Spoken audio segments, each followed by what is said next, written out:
dying for first. What's up, Josh? Yo, what's up? Yo. You know, card porn stopped coming around our chats, but pardcorn is more than making up for it. Fill in the void. Fill in the void. So what are you up to, man? Where are you at? We are in Encinitas, California, just on a family vacation. And is it everything you hoped it would be? Yes, it's very nice, very relaxing. It's I'm leaving 100-degree temps for mid-70s. It rained today too. I didn't even know what to do. Have you ever seen that before? Water falling from the sky? No, I thought it was poison. I was running. And what are we Don't drinking worry. tonight? Truly? They still have these in California. Well, we brought these from home. Our unofficial sponsor. I still have plenty from nice looking cardboard from my unofficial sponsorship. You said it would last me like a week, and here we are, week 2. You said 3 months, so It's probably somewhere in between. yeah, it is. All right. Well, Carvin says you're 10 minutes away, and he'll be at your house soon. 10 minutes away from what? From Carbon? Encinitas. Nice. R.I.P. Norm. No doubt about that. Okay, let's get into it because what's up, Jake of 90s? Glad to have you on the live, bud. Your question is one of the very first ones. Let's try to keep him awake. Let's try to keep him awake. All right. Welcome to the crossover. Today is September 24th, Friday. Ton of questions, so I'm just gonna do a mail day very quickly. Do you have any mail days to do? No. All right, let me do a very quick mail day. This came in this week. That's your man. That's a nice one. 2018 Prism Black McCaffrey. So aside from the rookie, that's your favorite design, right? It is. It definitely is. It's the closest Christina and I will ever get to owning Luka Black 2018 1/1. Is that card surfaced yet? I have never seen a picture of it or seen it posted. And he does not have a Nebula from the rookie year? No, he does. No, he does. Phil. Yeah, Phil has that one. My bad. But the black has never surfaced. That's kind of interesting. You think it's in a pack? I don't know, man, because I think at least 9 of the 10 golds have been pulled. Maybe all of them. So extrapolating from that, there's a pretty good chance that a large majority of the product has been opened. So it would be amazing if, like, in the last 10% of the product, that card was still in there. What if it, like, someone had it in a pack and they just sort of didn't really notice it and they just sifted through it and thought it was just like a base or something, right at opening and just sort of like left it in a pile and it's just gone? What if that happened? Don't even say that. That'd be crazy though. Because that's happened with like reds and greens and like really old cards or like the other one I think of is high voltage hoops. Because those packs were mostly opened by kids. Because hoops is a cheaper product, and if you pulled a super rare insert, you're like, this card's probably a couple bucks. Who cares? Throw it in a box.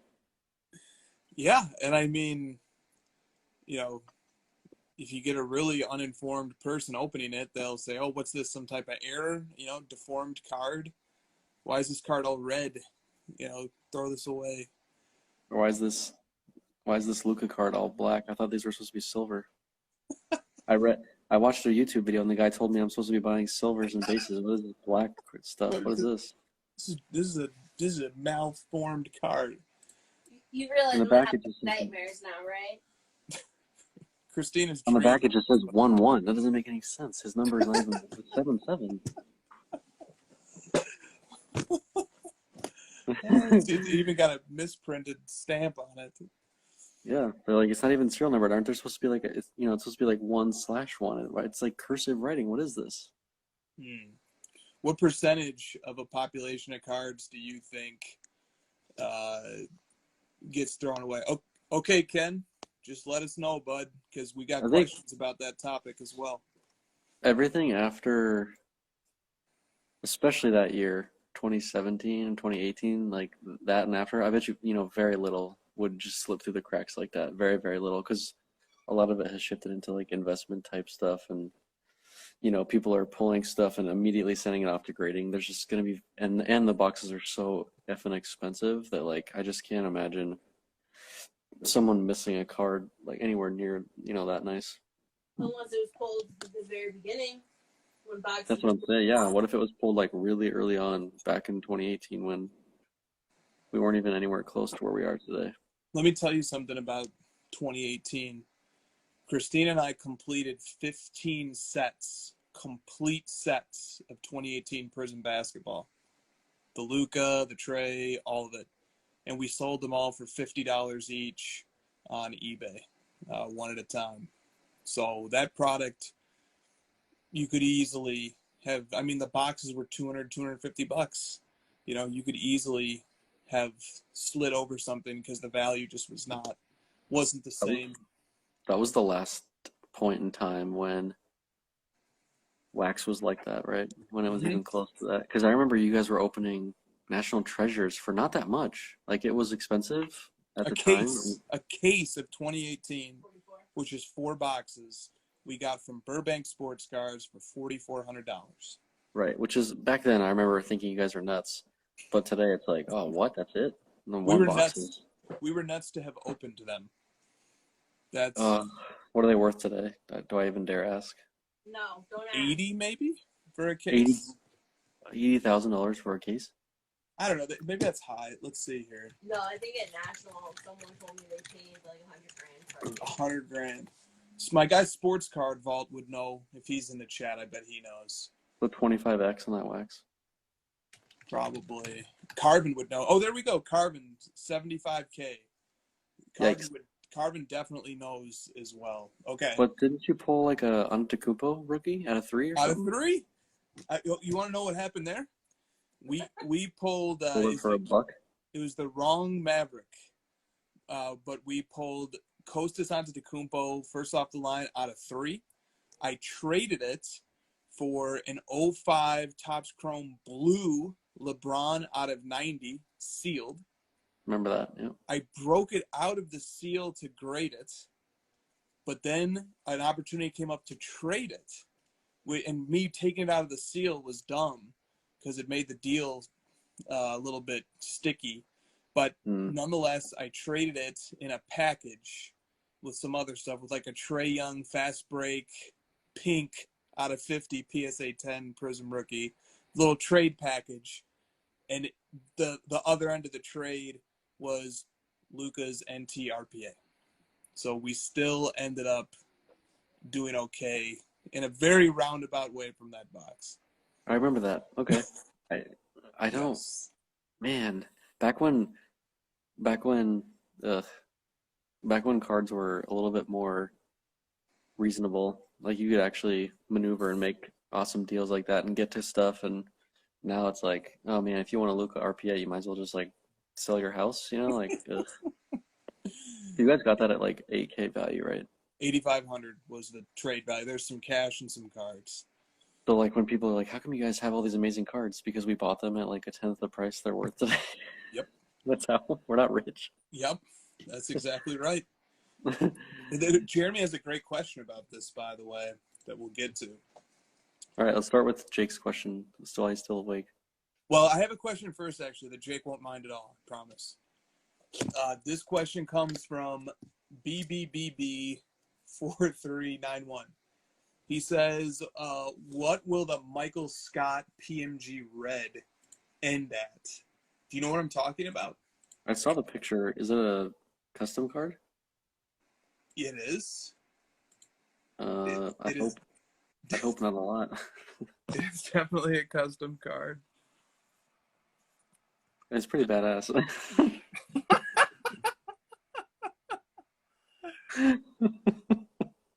Well, let me see the auction price. Hold on. Here's his career stats. 1 turnover, 0 points, 0 blocks, 0 steals, 0 assists, 0 rebounds. And look, they put custom right there. I'm gonna Okay, show you okay. guys page. Like he put his handle in there too. I'm gonna show you his page. Well, what we want to guess what this is at? There's 18 hours to go. You want to guess what this price is at? I don't know, like $100. You are good, man. It's at 90. That's good. I have more respect for the hobby right now that it's not at like $2,000 or something. Why? Yeah. People actually want this. If nobody wanted it, but it was a speculative investment, then it would be at $2,000. That's what I mean. I wouldn't be surprised if there was some Instagram thing that's like, guys, I know this is like custom, but like, ugh, Michael Scott, best like comedic actor of all time. Come on. The next asset class, custom Right. PMC Reds, Michael Scott. It is, I mean, admittedly, it's pretty cool. Okay, somebody pointed out to me that there's 74 watchers. Wow, including myself. You know why I wouldn't like bid on that? Why? Because I could just have him make me another one. Well, that's why. Okay, so I want to take you over to the guy's page. Toki Cards. Had to pay homage to my favorite show ever with this custom. Iconic sets of an all-time great basketball player, Michael Scott. In this classic 2005 game against the warehouse staff, Michael Scott put together an impressive 0 for 6 field goals with 1 turnover, leading to a win for the office workers. Usually make those. He's like, what is wrong with me today? That episode was my junior year of high school. That blows my mind. I had to give Toki Cards a follow for that one. That's impressive. See, he should have tagged us first of all. You know, like he should have tagged us and crossover and been like, talk about this card, pump it up for me a little bit. Come on. All right, now let's go on to Jake's question. It comes in a series of 3 questions. So first, Dormant Stash says, is Joe Rogan going to be buying his Grail card soon? Then 90s Basketball Cards, Jake says, what do you guys think about Patrick Bet David discussing cards with Joe Rogan? Is it good? Is it problematic? What is the impact? And Slabs for Hayes wants to know, I was surprised by your Instagram story of Joe Rogan talking cards. Surprised the focus was on money. There seems to be a general belief that the media attention and celebrity involvement in the hobby are good for growth. But if that growth is the result of a significant influx of people whose primary motives are financial, couldn't it be destructive? Interested to hear your opinions, as you are both collectors as well as business owners in the industry. I get their perspective on it. You just kind of have to like think about if you were on the Joe Rogan show, what would you say to him? And it'd be really hard to like walk him through like why cards are cool and the history of it, where you know he's just not going to pay attention. The only way you're going to be able to get his attention and his audience's attention is to like talk about the money side of it, you know? Like I understand why he went that way and you know why he brought up the prices of them, because that's really the only thing that I feel like Rogan would have even responded to. So I didn't really have a problem with it on that front, to be honest. Like if it's someone that big, you just kind of have to talk about the money part of it. That's really the only way, in my opinion. Now I would hope that like offset, or sorry, like you know off air, if Rogan had follow-up questions, the two of them had a dialogue about it. That's something that would interest me more, and maybe that content would have been better for us. But like in general, most people probably wouldn't have just like cared or understood. So I understand why they do it that way, but you're right. It would be a lot cooler if I was on the show, I would be like, yo, man, like you got to check out cards. They're awesome. There's all these great sets. It's really fun to collect, nostalgia, et cetera, et cetera. But if his attention started fading, I'd be like, also they're worth a ton of money. Come on, just like take a look. Well, cards has this incredible natural built-in advantage, which is everybody collected cards or knew somebody who collected cards when they were kids. Yeah, but Rogan's like, I don't even watch sports. It's like, okay, well. But he did know about UFC cards. He has his own card, and he knew about the value of his own UFC card. So he knew a bit. But cards, you know, because you made a really interesting point. Joe Rogan is a skeptic. And Hmm. it just by nature, that's his disposition. And Lefko says he went on a rant last week about how the modern art world was a sham. So that angle is out as well. And so, yeah, I mean, I hadn't thought about this, but like, if you're a skeptical person, someone says, yeah, this piece of cardboard is worth $20 million, you're gonna roll your eyes so far back that they're gonna get stuck in the back of your head. So Right. I don't even know if that maybe is the right approach to talk to a skeptic about sports cards. Maybe there isn't one, but what about this idea here? What about the idea of Joe Rogan getting into cards? Do you see that happening? No, he seemed very disinterested in it. Even if he did, it would be extremely like surface level. I feel like you and I talk about this in DMs a lot, where like famous people and celebrities, when they're not really in cards, like nobody, their followers can like pick up on that and they don't really care. Like some celebrities will do a live where they're opening packs and they'll have less viewers than you and I do, and they've got like 500,000, a million followers. How is that possible? Because they're not truly engaged with the hobby, and they're just doing like their viewers can tell they're just doing it for the viewership in some cases. So I just can't imagine Rogan like being actually passionate about it. He wouldn't care. Yeah, I think that's about right. He might care about this card a little bit. This is That's his. interesting. I don't know. I honestly didn't even know he had a card. Yep, this He knew is. he had a card. He knew he had a card. It's in card ladder too. Well, 2009 dude, tops.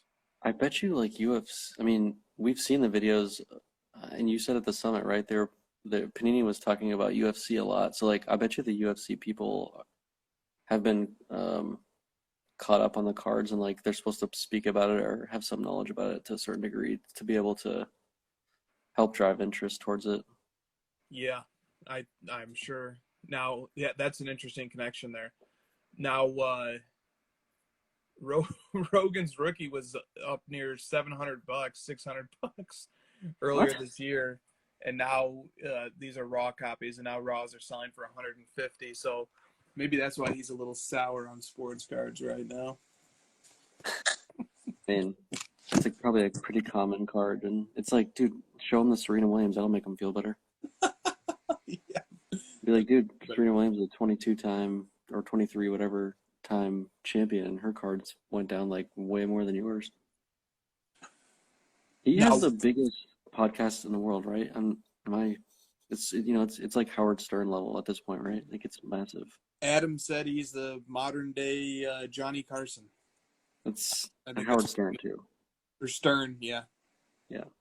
It's like, Stern would definitely make fun of. Oh, Stern did have a clip about a year or two ago making fun of a guy on his staff who opens boxes, and he's like, "This is a stupid gamble." that's the thing, man. That's the part that annoys me is like the only way they know about it at that level of people is like the Target retail crap, or they saw a headline where it's an all-time sale. They don't know anything deeper than that. And you and I like never even talk about those two topics because it's really surface level. Mm-hmm. Mm-hmm. I'm just sitting here thinking about if I was in front of Joe Rogan or something, because I think Patrick Bet David did a pretty good job of talking about Sure. cards and in a way that was interesting to Joe and to his producer. I don't know if I could even do service to that topic if I was there and he didn't have any interest and he didn't care about it. To me, it's almost like forcing the issue, and it's not going to end well. Unless they prompted me about it, I wouldn't even bring it up. Yeah, yeah, I think that's actually the right way to go about that. And also, like, as a community, we got a little thirsty. We came off as a little thirsty.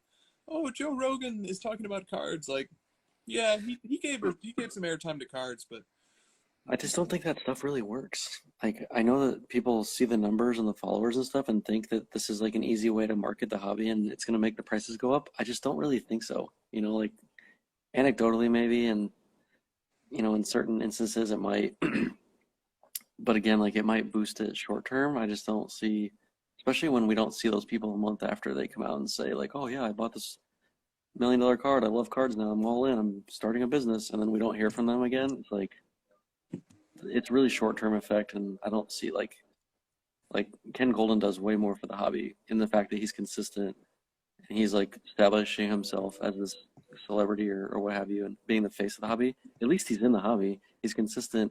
He's someone that continuously drives interest in traffic, and he continuously brings attention towards the all-time highs, towards the celebrities, and it's like this constant thing that you can follow up on and have accountability towards. Whereas like some celebrity that had a podcast one time, who cares? Like there's no, I just don't see any sustainability to that. 100%. I like what Carvin said right there in addition to what Josh just said. If it's not genuine, forget about it. We can sniff it out immediately, right? Yep. We've seen this for 2 years. It's the same crap. Like I can tell you 10 seconds into the interview whether this is going to be long lasting or not. It's really not that hard to tell. Yep, no doubt. All right, there you go, Jake. Thanks for staying up, bud. Maybe Jake will fall asleep. Oh, there he is. Watch you and I are wrong and Rogan's the next, Joe Rogan shows up with a Nat Turner style collection. Right. If he has anything more than if he ever owns anything more than a Fleer Jordan, I will be amazingly, spectacularly surprised. Zed says he was genuine in the fact that he didn't care. I will give him credit to that. You were like, it looks like he's falling asleep. You look so tired. Oh my God. He was just. He's like, this topic sucks. I don't care. All you gotta do is talk about like fighting with him and weightlifting, and that'll get his interest going. Right. Or smoking marijuana. He loves that. The man has enough hobbies. Let the man have his hobbies. Now that bleeds into another topic here. I'm just gonna say something real quick. Can I say something super quick? Yeah, man. The one that does have me interested that doesn't currently have a staying power in the hobby is a player, like an active player who's like promoting the hobby, especially when the Fanatics things happen and the players have more financial incentive to get involved. That might be more interesting. Continue. Yeah, no, I agree. Players have a real natural connection to stay engaged too, because the way that sports and narratives and history unfolds is intimately interwoven into the fabric of our market and our hobby. Like when LeBron said, I have a few of those, it's like, hold on a second. Now that's interesting. Or Giannis has a table full of his cards. It's like, okay. I don't think LeBron ever defeated Curry quite as roundly as when I made an Instagram story and put a poll. And I said, whose team are you on? LeBron and sports cards or Curry and NFTs? Oh, yeah. And it was an absolute blowout. Slightly biased audience, but... I've been telling you guys to get on the LeBron train, and this is I told you. What more? I'll stop there. I'm going to get in trouble. LeBron cards are just... They're not getting their due, but they're going to get the love that they need. God. Lucky, that poll was rigged, man. That poll was slanted from the start. I'm waiting for Jameson and Lucky Show to come on and start getting mad at me about the Curry stuff. Go on, bring it on. All right, so look, I'm going to do our NFTs topic now. All right, because I've only had one beer. Come on. There's a small sponsorship on the line. There's a small sponsorship on the line. Our NFTs? No, not. That's not. We're not there yet. We should do like a bald man series of NFTs. It's featuring you. The chat's so ready for this. All right, let's go. Cards and Candy 911. The legend. We owe it to him to answer this question, even though I want to. Cards and Candy 911 says, can we all agree that this NFT talk needs to get out of the sports card space? It is annoying. And then N Herrera 21 says, do you feel it is a disservice to the hobby for fellow faces of the card community to influence and push NFTs on sports card community members? If so, why? Tell Josh, here's the sponsorship opportunity. Tell Josh I'll send him a few cases of Truly if he can give an answer. I'm out of space in my refrigerators, guys. Give me a little bit of time here to drink. My wife's like, how many more of these fucking boxes are there? Um, yeah, for sure.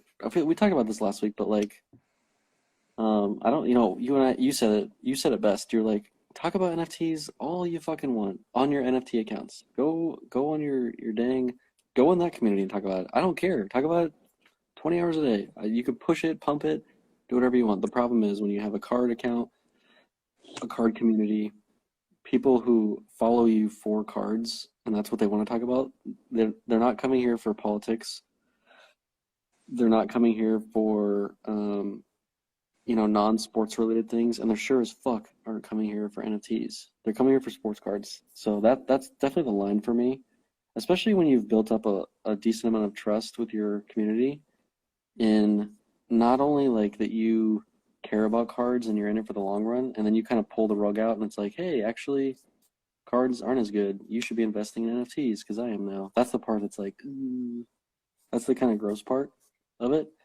So I guess that's probably what the heart of the question is that. So I agree, like, and I don't even want to spend any more time on this topic, to be honest, because you and I have spent too much time talking about it. We need to move on.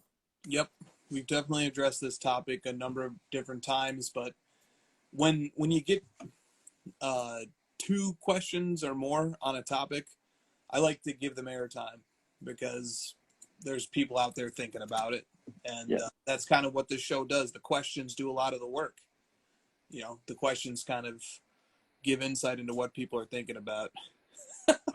What did you say? Adam says, Josh, we're actually here for your takes on 1950s crypto art. Yeah, see, exactly. It's like, NFTs might be this most genius thing that I don't know about. I just don't know anything about it. Like, you don't want me, to Adam's point, you don't want me talking about it because I don't know shit about it. I just don't want to talk about it. I don't know, man. When I'm listening to a podcast about the Carolina Panthers or something, I really wish they would interrupt it for 5 minutes and tell me about the best investment opportunities in the emerging NFT space. See, you bring up a great point. SportsCenter doesn't talk about, home values in real estate. Do they? No.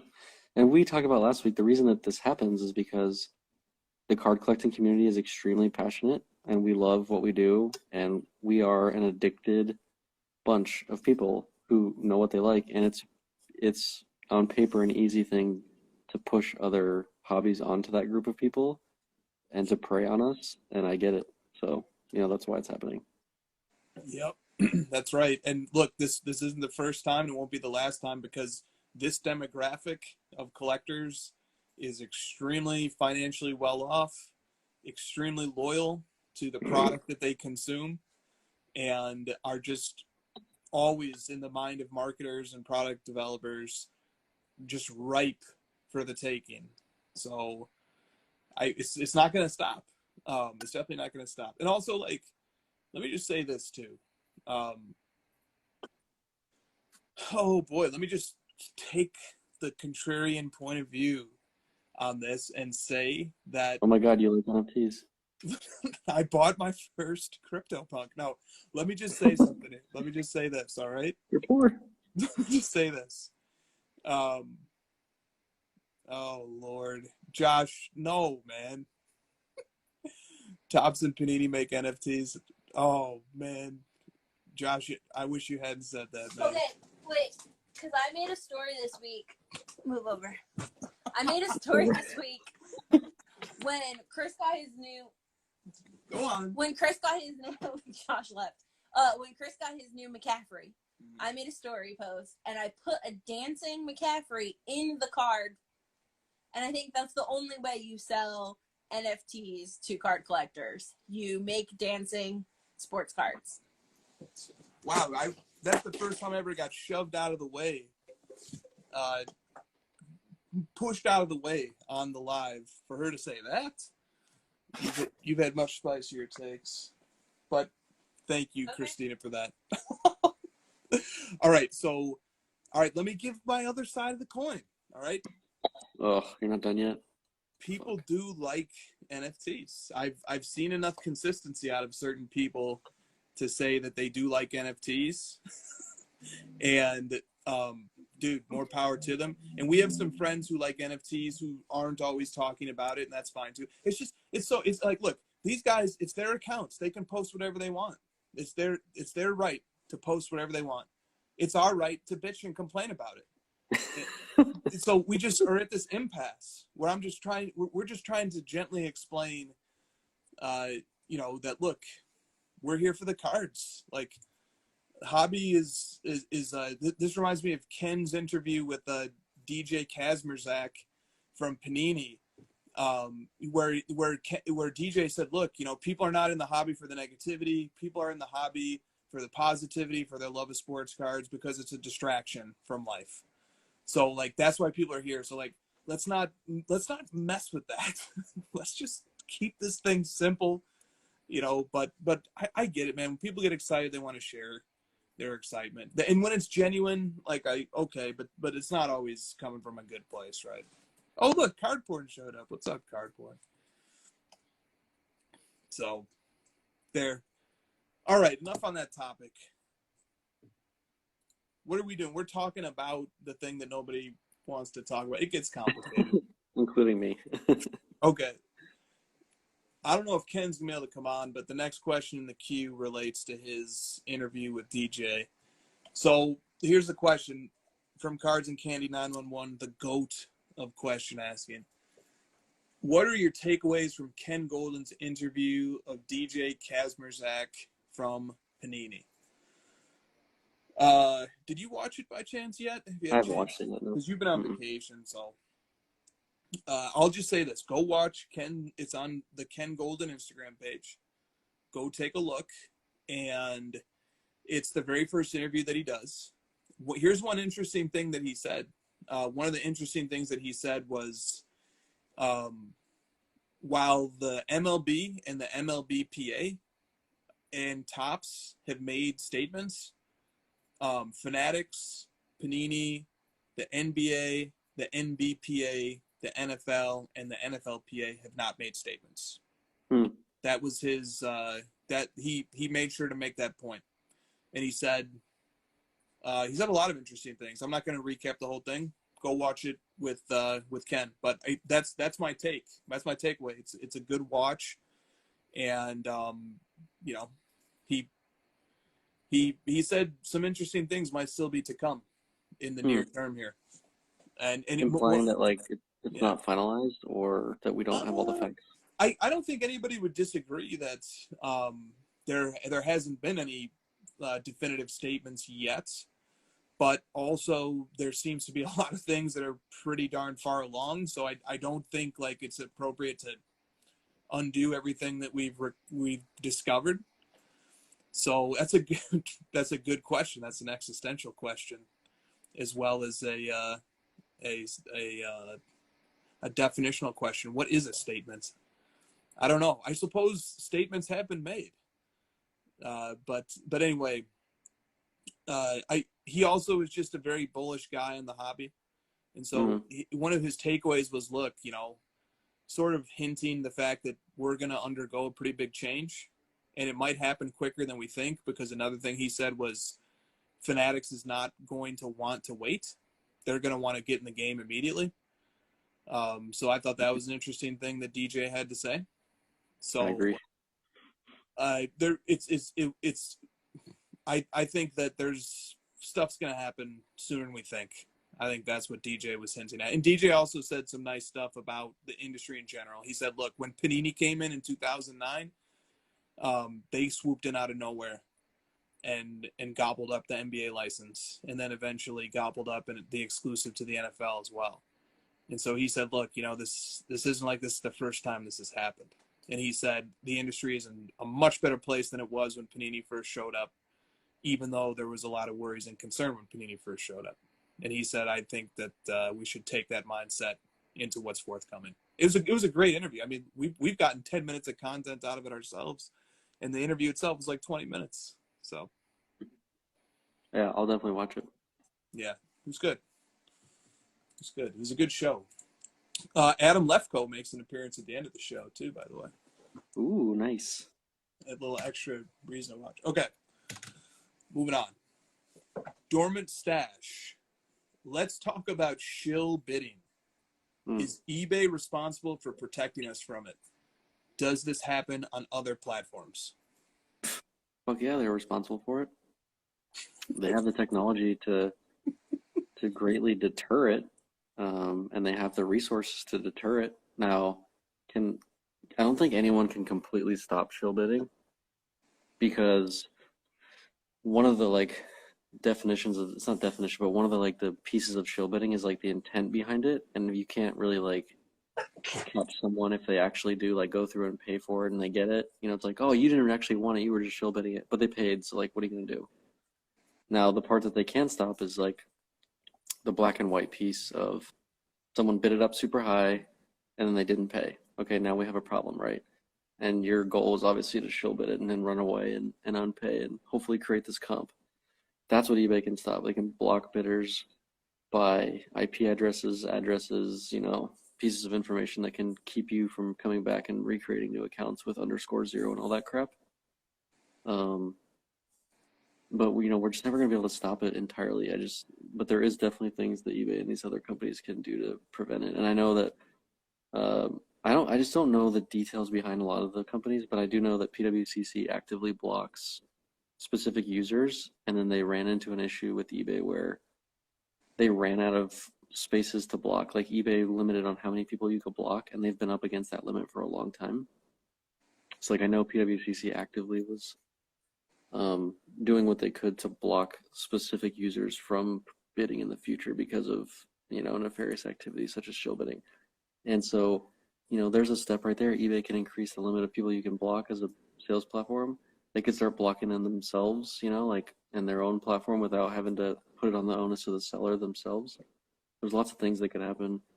I just don't know that they care, honestly. That's the problem. Yeah, no doubt. Pwcc disclosed that they could block up to 5,000 accounts. And that's not enough. No, that's nowhere near enough. But when they got up to the limit, they would cycle people out. So like they would remove the earliest blocked people to make room for more recent blocked people. And I only know this because a buddy was blocked for not paying on an item. He got blocked, but then he found himself unblocked a few years later, and putting the pieces together, that was why. So they would block you for not much. If you didn't pay one item, you got blocked. If I were one of these selling platforms, I would be on top of the mountains talking about all the things we do to stop it, because it's just like such an easy win to get the community on your side. It's just like nobody's going to disagree that this is bad to stop shill bidding. It's like we all hate it. Who likes it? There's not someone out there that's like, yeah, I think we should do more shit. No one's saying that. We all want to get rid of it. All you got to do is put in a bunch of measures to stop it, talk about it on your platform, and people are going to love it. Dude, there's so much low-hanging fruit out there for brands and auction houses to build goodwill. Here's a free tip from a guy who cares a lot about stuff like this. Whatever auction house becomes the first one to actively publish a list of all of their unpaid items from a given auction, that auction house will receive a ton of goodwill from the community for that transparency. Whoever, free game, whichever auction house wants to start doing that on a regular basis will be commended for the transparency. And you know what else it'll do? By negation, it will demonstrate how many items actually get paid for. So let's say I have auction house Y, and auction house Y has 1,000 item auction. And at the end of the collections period, I say, here are the 8 items that weren't paid. That means 992 items were paid. Yeah, makes you look good just by that number alone. And it makes you look fucking great. And like people asked, somebody asked in the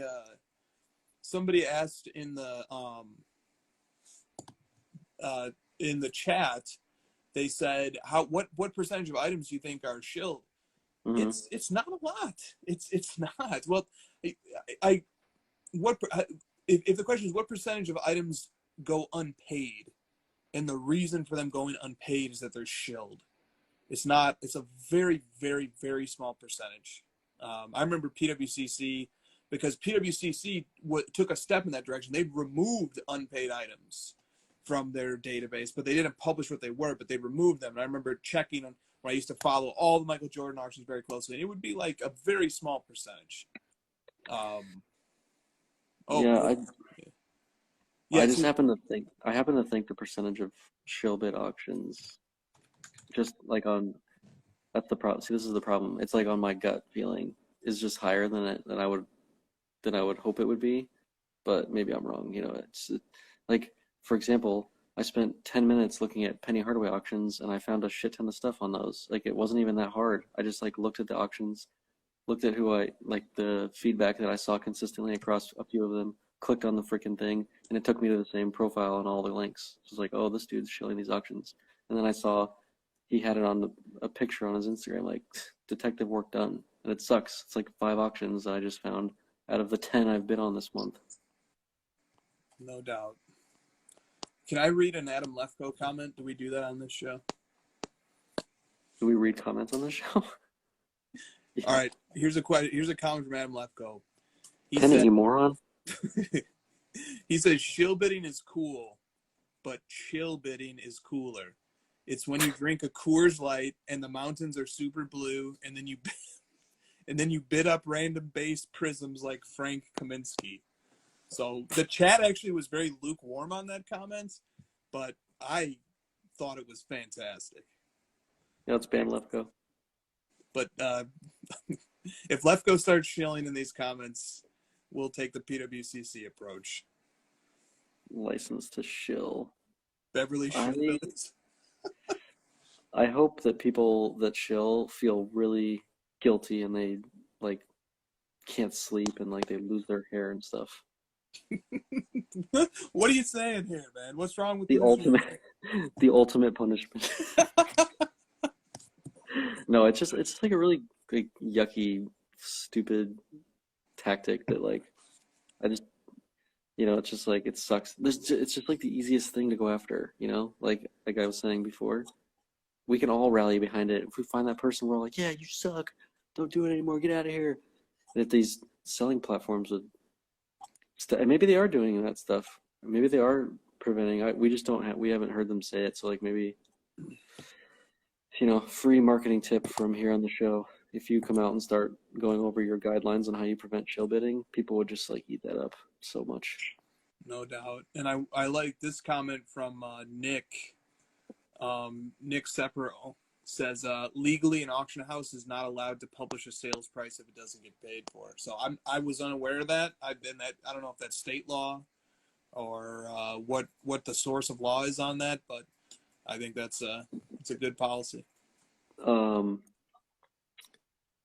So does that, but they can still publish that it did not get paid, right? Oh yeah, absolutely. Yeah. Like, I mean, I think you're right. That would be just like freaking amazing content. It would be more than just great data because we would love the data. It would be amazing content. These are the auctions that didn't get paid. It's almost as interesting as the stuff that did get paid.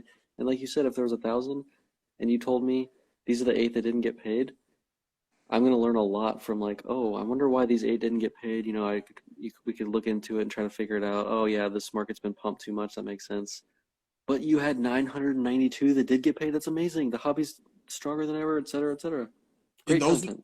I know, man, and those are what the numbers would be like. So, yeah, Publish it. I know they should publish it, man. Whoever the auction house is that first.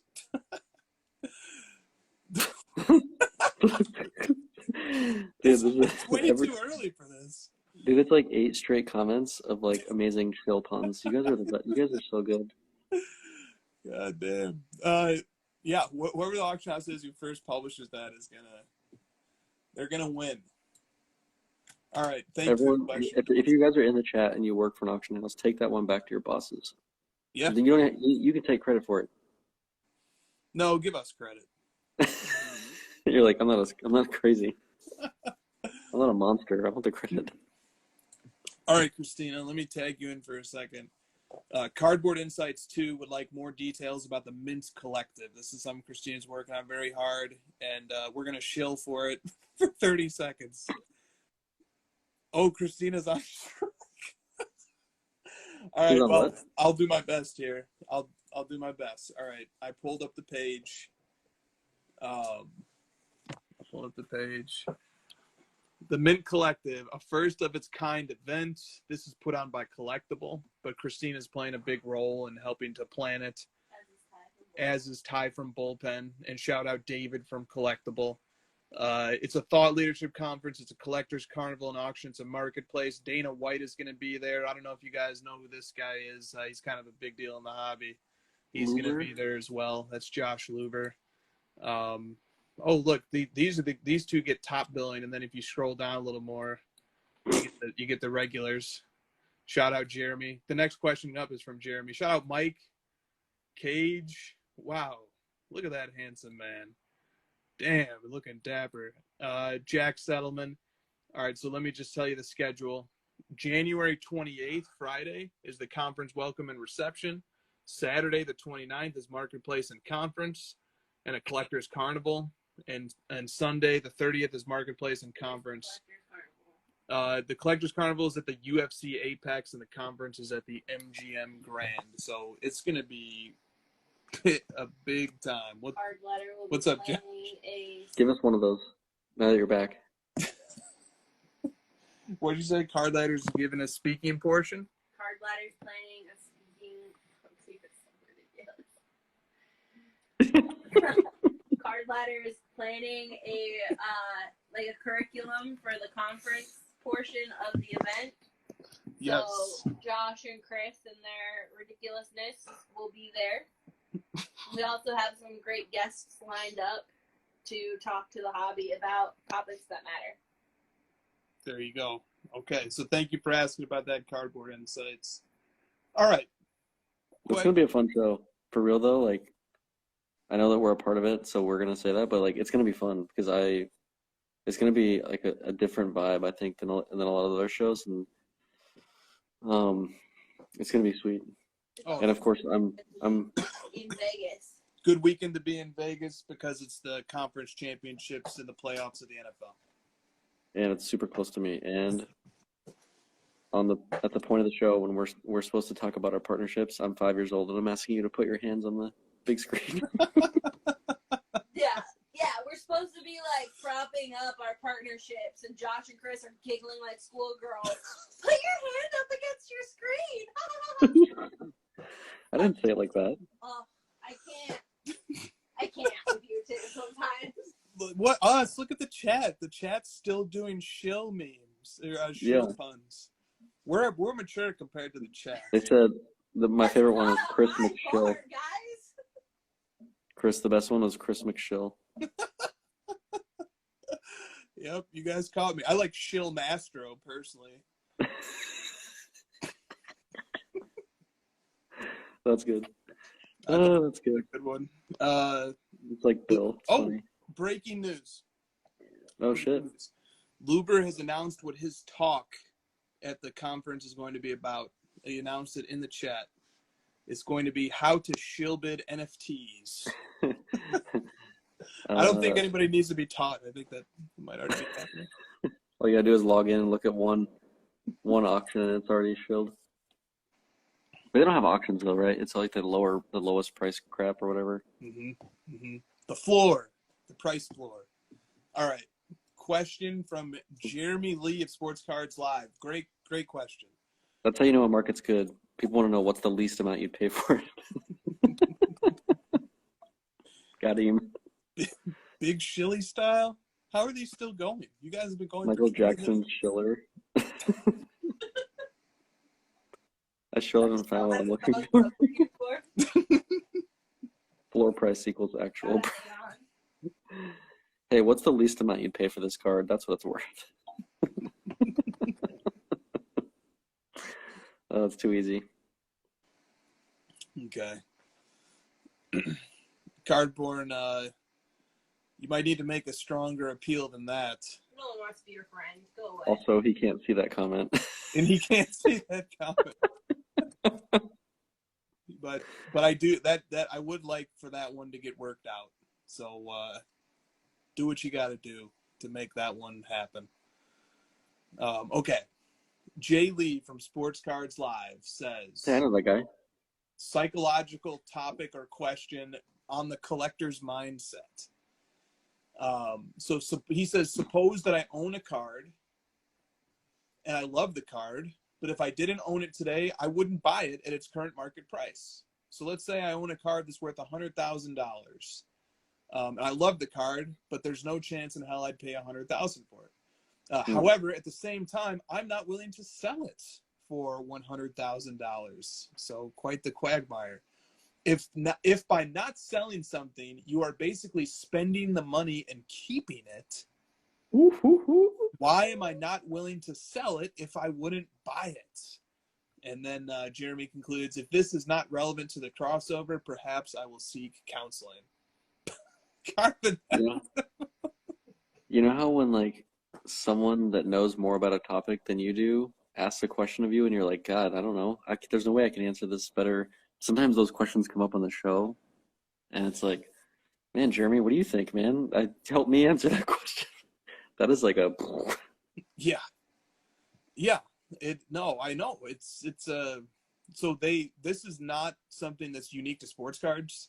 There's a psychological term for this called the endowment effect. And, of course, you fucking nerd. And the endowment effect is the idea that when we own or possess something, it's worth more to us than if we did not own or possess it. And that's not maybe exactly what's going on here, but this is the theory that psychologists have come up with. When we own it, we value it more than its market value because we own it. That's the concept behind the endowment effect. That's like every Instagram account on the internet. How so? Well, I mean, like all the cards that they own are more expensive than the ones they don't. Mm-hmm.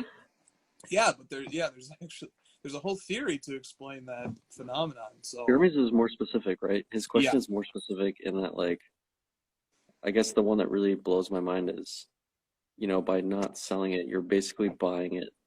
You're basically replacing the card with the money you could have for it. Whereas if you had that money, you wouldn't buy it. Yeah, it's just. You know what? I think maybe here's the tricky part about this question. Maybe the assumption that, like, let's say the card that Jeremy has that he's thinking about, and I know that he doesn't have that card and none of us have this card. The Zion Prism Orange, this PSA 10, it just sold for $60,000, okay? So let's say that with the Zion Prism Orange, Jeremy suddenly took the card was taken away from Jeremy, and the card was in this hand, and the Zion Prism Orange here, and then the other hand's empty. Somebody puts $60,000 cash in the hand and takes the Zion Prism Orange away. So now all of a sudden Jeremy has the $60,000 and he didn't have it before. How do we know that he actually wouldn't go buy that card again? I think that might be the faulty assumption. Like if somebody dumps, the amount of money of your favorite card into your hand, and then they take your favorite card away, you might actually go buy that card again. It might be a faulty assumption to say he's not. It might be a faulty assumption to say that was my headline, Lamim, on Ladder Headlines yesterday. Orange is the new gold. It might be a faulty assumption that he wouldn't buy it if the card got taken away and the cash got put in his hand. He might actually say, no, actually, I'll take the card back, take the cash. What do you think? I have the answer. Okay. I have the answer. I thought about it. All right. While you were blabbing on, I thought of the answer. Okay, good. That's what I'm hearing. Okay. Just kidding. Actually, what you were talking about sparked my thought. When you buy something, you are making a conscious decision to buy that thing and then announce to everyone else, I've bought this thing, I've put in the research, this is what I believe is the right thing to purchase. And you're putting your own reputation on the line by buying this thing, committing the money to it, committing this amount of money to it, owning it in your possession, making it a part of your personality and who you are. And so you've gone to great lengths to possess this card and make it a part of you, and you're just not going to want to sell it versus not ever purchasing it before and having to make the decision, do I spend X amount of money to go buy that card? I haven't made the decision yet. I haven't put any reputation on the line. I haven't put, who I am into this card yet. I haven't made the decision. I haven't announced to the world that I'm going to buy this. I could just walk away. No big deal. I just won't do it. This is too hard of a decision. I'm not sure. Whereas if you've already made the decision, you've already committed to it. Does that make sense? Yeah, makes a ton of sense.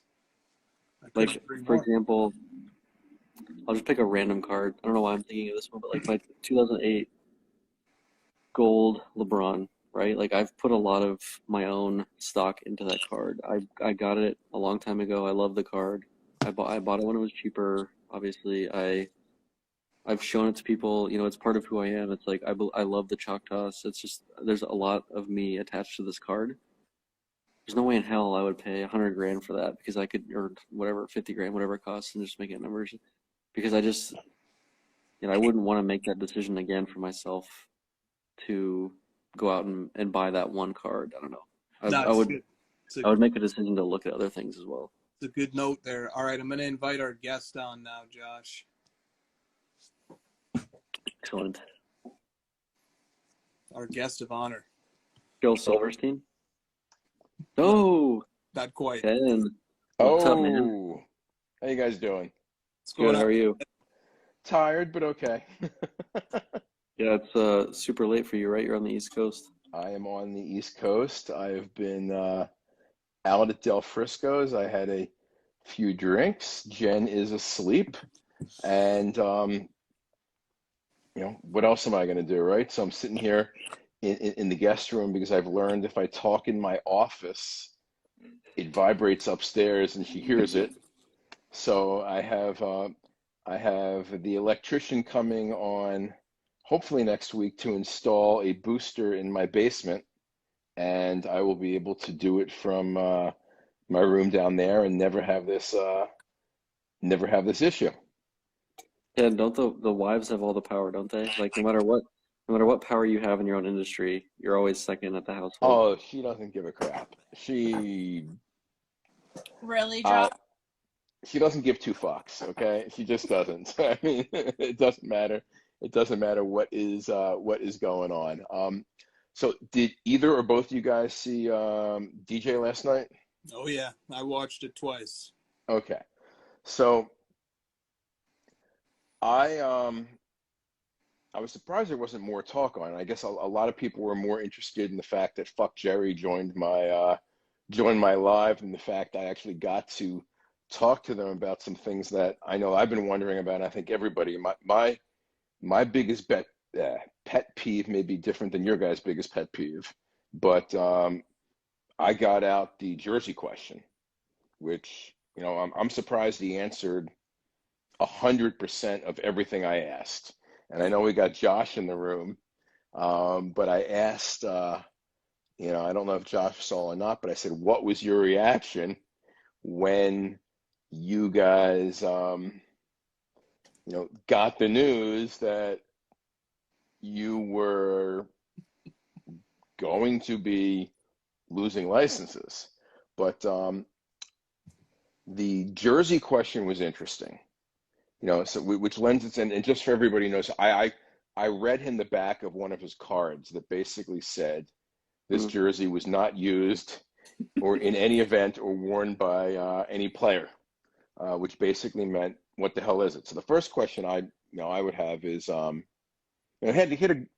answer I expected, which is, hey, it's COVID, we couldn't get supply, we make a lot of product.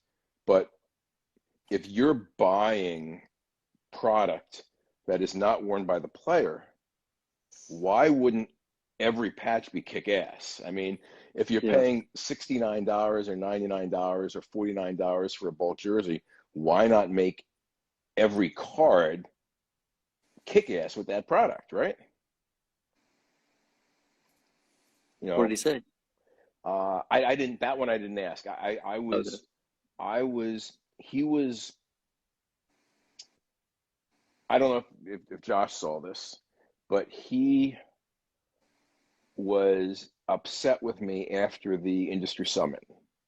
And he came up to me, which is why he was on my live. He felt that I and the panel was unfair to the current manufacturers, that he does talk to me. And because I said I don't get phone calls asking my opinion, and he said, hey, you can call me anytime. And about other things. So I said, hey, go on my live. And he went on the live. We talked about it.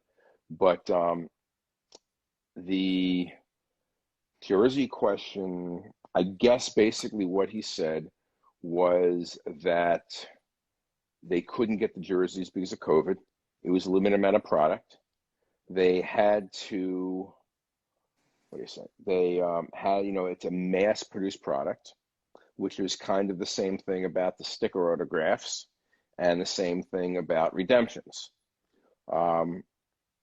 If I had to pick my pet peeve out of the three, I would probably put redemptions first, because I'm somebody who opens product several years after it's manufactured. Mm-hmm. So therefore, like I'm opening up, and I'll mention it. I don't know if you guys heard of this guy, Shohei Ohtani, but so I'll open up a 2018 Bowman Chrome product and potentially get something with his autograph that the autograph doesn't really exist because it was a redemption.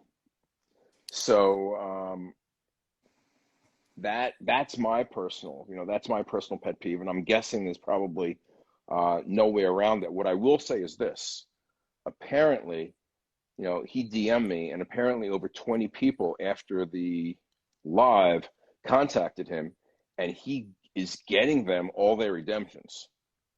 So he's now going to be bombarded by customer service, but it is it's a good thing. I enjoyed it. He was in good spirits, and it almost appeared to me like he was applying for a job. I mean, because there's talking about, you never know what's going to happen with the industry. You never know where anybody's going to be. And like, I don't know. It was just taken aback, but hey, that's cool. Well, if you were Fanatics, wouldn't you want a few Panini people on your staff to help you maybe learn from mistakes and help you get through some of the industry things? If I was Fanatics, I would hire an entire crew. Basically, I wouldn't just get a few people. I would get as many experienced people in production I could, to ensure that, if they want to do something creative, that's one thing. But what I would do is make sure I get people who know how to produce product, know how to ship it on time. You want to instill your own creativity, do that. But, the most important thing is being able to make the product and being able to, to ship it. So yeah, I would go out and I would be hiring people. Yeah. Yeah, I need to watch the interview. I'm on vacation, so I'll have to watch it when I get home. But I heard it was really good. Whole live, I started it at 9. I think, it was probably like one of your things, one of these 2 hours and 24-minute. Yeah. It was long, and it was impressive. Long story. And then I had Shine, and I know why Shine was on. He was at a PSA, and he will do a reveal next week. But so he jumped in on after Fuck Jerry and Patrick Ryan from Rob Kardashian's house. So they were there going over. I honestly can't remember what the hell they were talking about at that point in time, because he wasn't showing anything because he didn't have his cards back. But no, it was interesting, and you got to respect him. You got to respect him from coming on and talking to everybody. And people commented to me about, one thing I noticed I do is, what do you guys use? I use an iPad. Would you use a phone, use an iPad, use something else when you do this? Phone. Phone. Phone. Okay.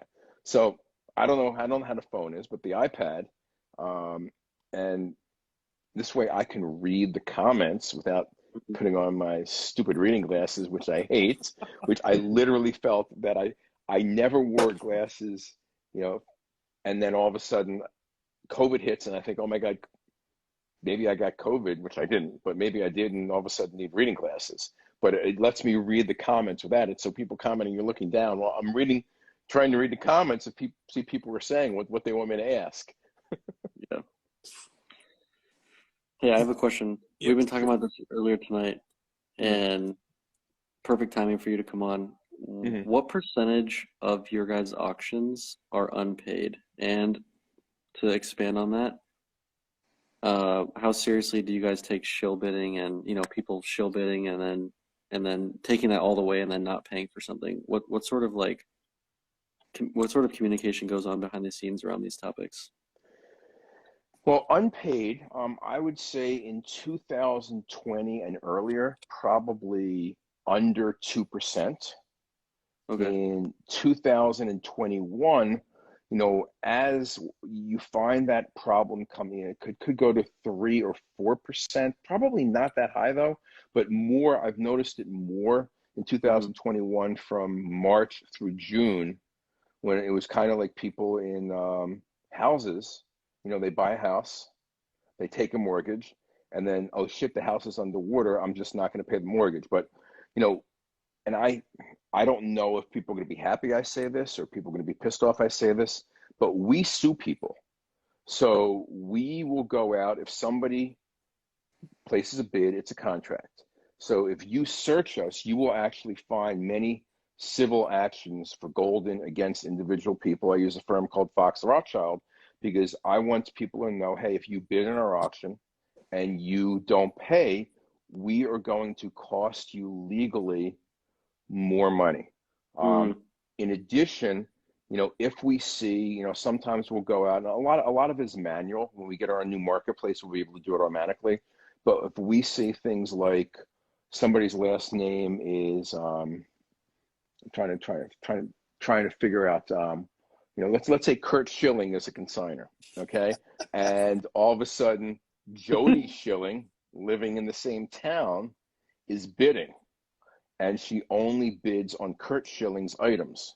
What we will do is go into the system, immediately block Jody Schilling's ability to bid, and then contact Kurt Schilling and say, oh, by the way, we don't know if this is a relative or not, or this is a coincidence, but somebody seems to be bidding only on your items, nobody else's items.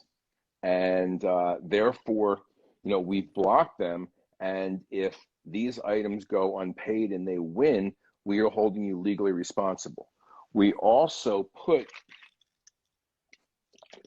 in consignor contracts something to the effect, we tell them that they are not allowed to bid on their own items. But if they, if we find out that they do, they are legally responsible for damages. As far as people that don't pay, Jesus Christ, as far as people that don't pay, we also circulate to, Jesus, hold on. Probably got to sit up straighter. Damn, I'm now going to wake up my kids. So as far as people don't pay, we circulate to like Memory Lane, Heritage, SCP, Mile High, and REA. Like the five of us pretty much share, hey, this guy went bad, that guy went bad. Damn. Maybe I'm going to switch to the regular Perrier. This is all stale Perrier because I don't know how many days old this is in the guest room. But yeah, so we take it, we take it very, very, very seriously, and we find that the best thing to do is to go after people that don't pay. So we will literally, pay a lawyer $500 an hour for 5 hours, 6 hours, 20 hours to go after somebody with a $2,500 bill, because we want to be able to set an example that, hey, you know, don't, you know, we'll put this out there. And that's the same way, like we had, so we had our first comic book TCG and video game auction ended last week. And I got some complaints from consigners. And they said, you know, they were like, you know, saying, hey, these people are category buyers. They're well known. You know, you need to credit approve them. And, you know, my customer service came to me and I'm like, no, you know, we need to approve everybody. And the consigners are getting pissed. You know, I don't think, and the consigners don't want friends of theirs to show. I think they know, hey, this guy's a big comic book collector, or this guy's a big, you know, Yu-Gi-Oh collector, or this guy's a big video game collector, and it's not in your database because about 60% of the winners of that auction had never bid on us before. But we don't know them. And if we go out and approve them for over the $10,000 initial limit, and you know they bid $150,000 and don't pay, you know, that's on us. So I would rather have something sell lower as a comp and know I'm going to get paid, and next auction they understand our rules and they do that stuff. You know, because a lot of times people, we have a 3-week auction, and literally when you register, it tells you there is a $10,000 credit limit. If you are outside the United States, you must send us a copy of your passport. If you don't have a passport, you must send us a copy of your driver's license. Because if you're like, if you're in any country besides the United States, even Canada, your initial bidding limit is $1, so that they can't bid on anything. Because, and the reason for that is that we, you know, it's tougher for us to legally pursue someone outside the United States. So we take it seriously. I think that's why you have a much lower default rate. And I think that's why some of the items that are 2,500, 5,000, 10,000, you know, if people say, hey, something didn't go as high as it should, it's going to be in that range as opposed to something over 100,000, because people who want to spend something over 100,000, they're going to take the time to make sure they can bid. They're going to do what they have to do. Somebody who's bidding on a $3,500 item, you know, may not read carefully. They may not want to, they say it's too much aggravation to send you my bank statement. It's too much aggravation to send you credit references. So that's the way, you know, that's the way we handle it. And in the new marketplace, we're going to have data that, you know, we'll be able to look at people's bidding patterns. And if you have somebody that is only bidding on one consigner's item consistently over and over, you know, we're going to get a flag for that. And you know, we're going to be able to take action if action is appropriate. Wow, that's a lot more than I ever knew or thought. That's fantastic information. Wow. Yep. Thanks for sharing that. No problem. All right. Yeah, that's a fantastic answer. Ken, let me fire off a question, bud. Can I do that? Sure. DJ mentioned that Panini and all of us grew the hobby, and Panini brought in new users to the hobby. And now I'm thinking about Panini's legacy. How can I not? Yep. How much credit do you think Panini deserves for growing the industry since they came in? I mean, I think they definitely deserve credit for growing the industry. I mean, I think that initially everybody probably hated the fact that they, you know, they took the NBA license exclusively. I won't use the word stole, but they took the NBA license exclusively. Hated the fact that traditional Topps brands and traditional Upper Deck brands were not out there. But with Panini, honestly, they were able to crank out a lot of product, and they were able to crank out a lot of product while still ensuring the market was underserved. I mean, think about it. I mean, people talk about, oh, you're making too much product, this and that. Well, why the hell are $29 boxes at Walmart selling for, you know, $75 or $150 on eBay? Why are people having fights at Target? Okay, so obviously they still we're not doing that. I think Panini. Look, I look at a product like NT, and I think that and I know they'll watch this, so I think that is a flattering example of what exquisite, wanted, was, right? I mean, that's, you've got the RPAs, you've got the jersey number card, you've got everything, you've got the logo man, and I look at Prism and I say, okay, that's Topps Chrome, but with a different type of technology. But I definitely think that Panini helped grow the hobby. I definitely think with World Cup that they brought soccer. I don't think if it were not for Panini, I don't think anybody would be collecting soccer cards. That's definitely for sure. I know they spent a shit ton of money on players. I don't think anybody has ever paid players as much as Panini has paid players for the number of autographs they have these guys sign, the jerseys that they get, and the goal of every company is to make a profit. Now, you guys remember, when I came on in July, I told you, was it July? Yeah, it was July 1st. Yeah, July 1st. That's when we made our announcement. I told you that Panini was for sale. And I told you that there was a book circulating on Panini, which there was, as we all learned with the Alex Rodriguez deal, and that deal would have happened had it not been for the Fanatics news. So I think that they have a positive legacy. I think that they skew a lot younger, which is really what I mean, that's the key, is Panini, for whatever reason, they skew a lot younger. Like Paul's 8, his two favorite products are Bowman Chrome and Panini Prism. I mean, those are his, he couldn't give a crap about NT, okay?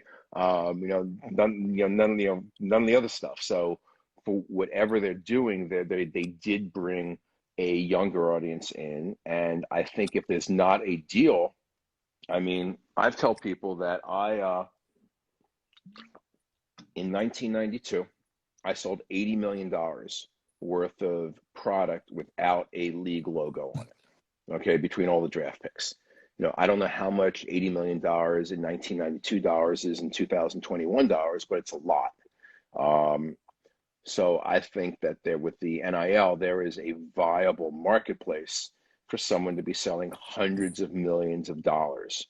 And the folks that are making trading cards are lucky that I am locked up where I am, right now, and doing what I'm doing extremely successfully for a minimum of the next 5 years, because otherwise I would be going out and I would be spending tens of millions of dollars locking up every top high school player in baseball, basketball, and football to 3, 4, 5-year deals.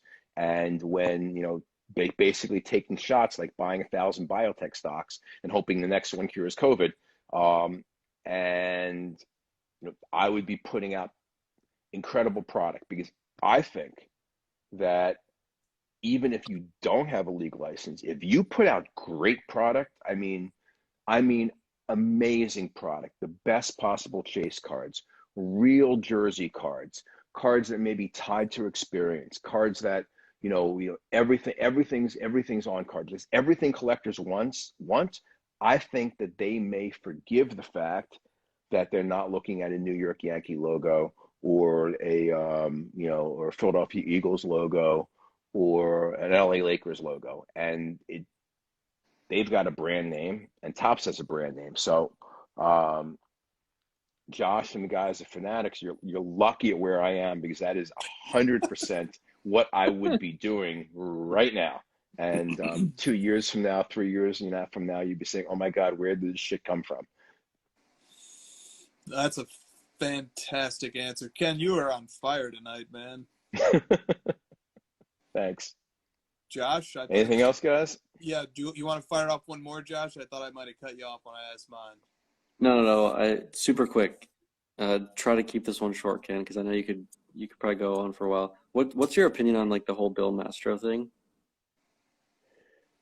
Which Bill Master? The fact that he was in the fact that he was on Probstein Live and discussed as a legend, or Yeah, Sure. that's the one. Take that whatever direction you want. You know where I want that to go, so sure. I mean, look, what I personally don't think that anybody who was engaged in any type of activity that hurt collectors, hurt the industry, should be declared a legend. I mean, great. You want to say, you know, somebody did their time. They did their time, but that doesn't mean, you know, like Michael Milken. Look, he's a saint now. He's an absolute saint. He's raised hundreds of millions of dollars for cancer research and everything else. But the SEC doesn't go out and say, okay, fine, open up a hedge fund now. Mm-hmm. Okay.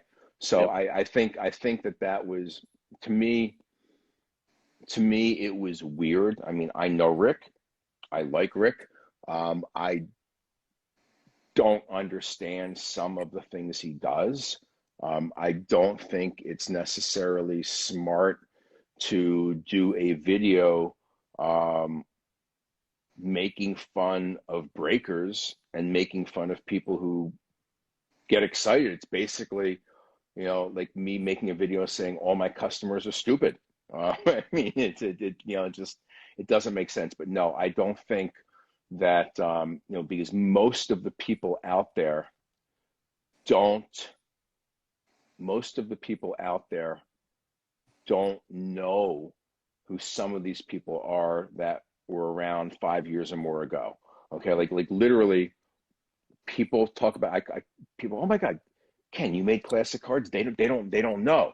So I don't think that people know the fact that, hey, there was a lock of Elvis hair and it came back as DNA certified that it couldn't possibly be Elvis's hair, and Right. then it was resold 2 additional times.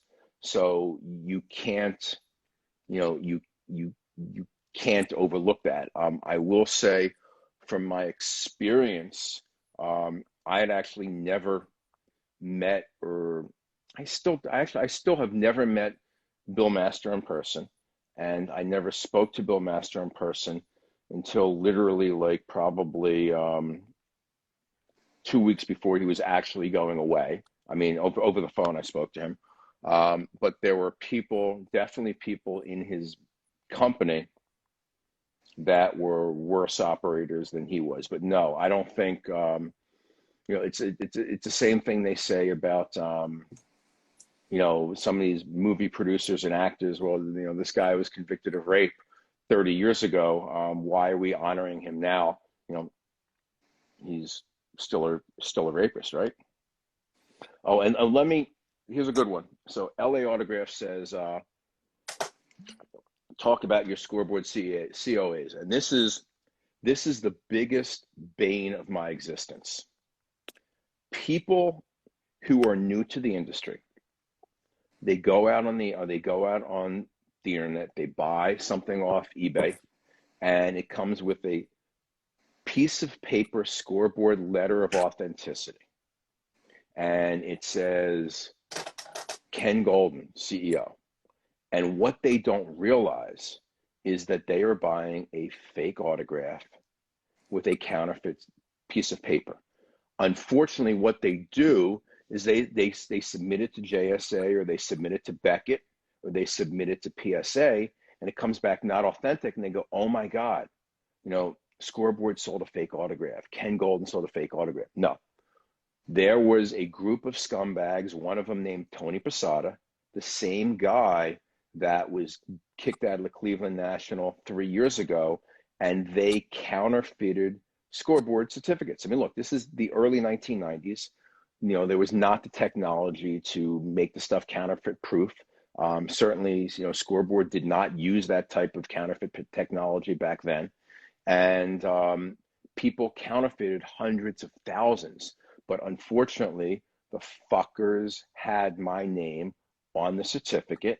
And when they reprint it, they have a fake autograph and they reprint it. So it is literally dragging me through the mud. And I've literally pointed to people out and say, hey, have you ever heard of Operation Foul Ball? Do you ever hear about the popular book, Operation Foul Ball? FBI agent Tim Fitzsimmons? Contact Tim Fitzsimmons and ask him about it, because I am actually the only person in the industry. And Tony Posada, when he was thrown out of Cleveland, he was, the police ended up not prosecuting him.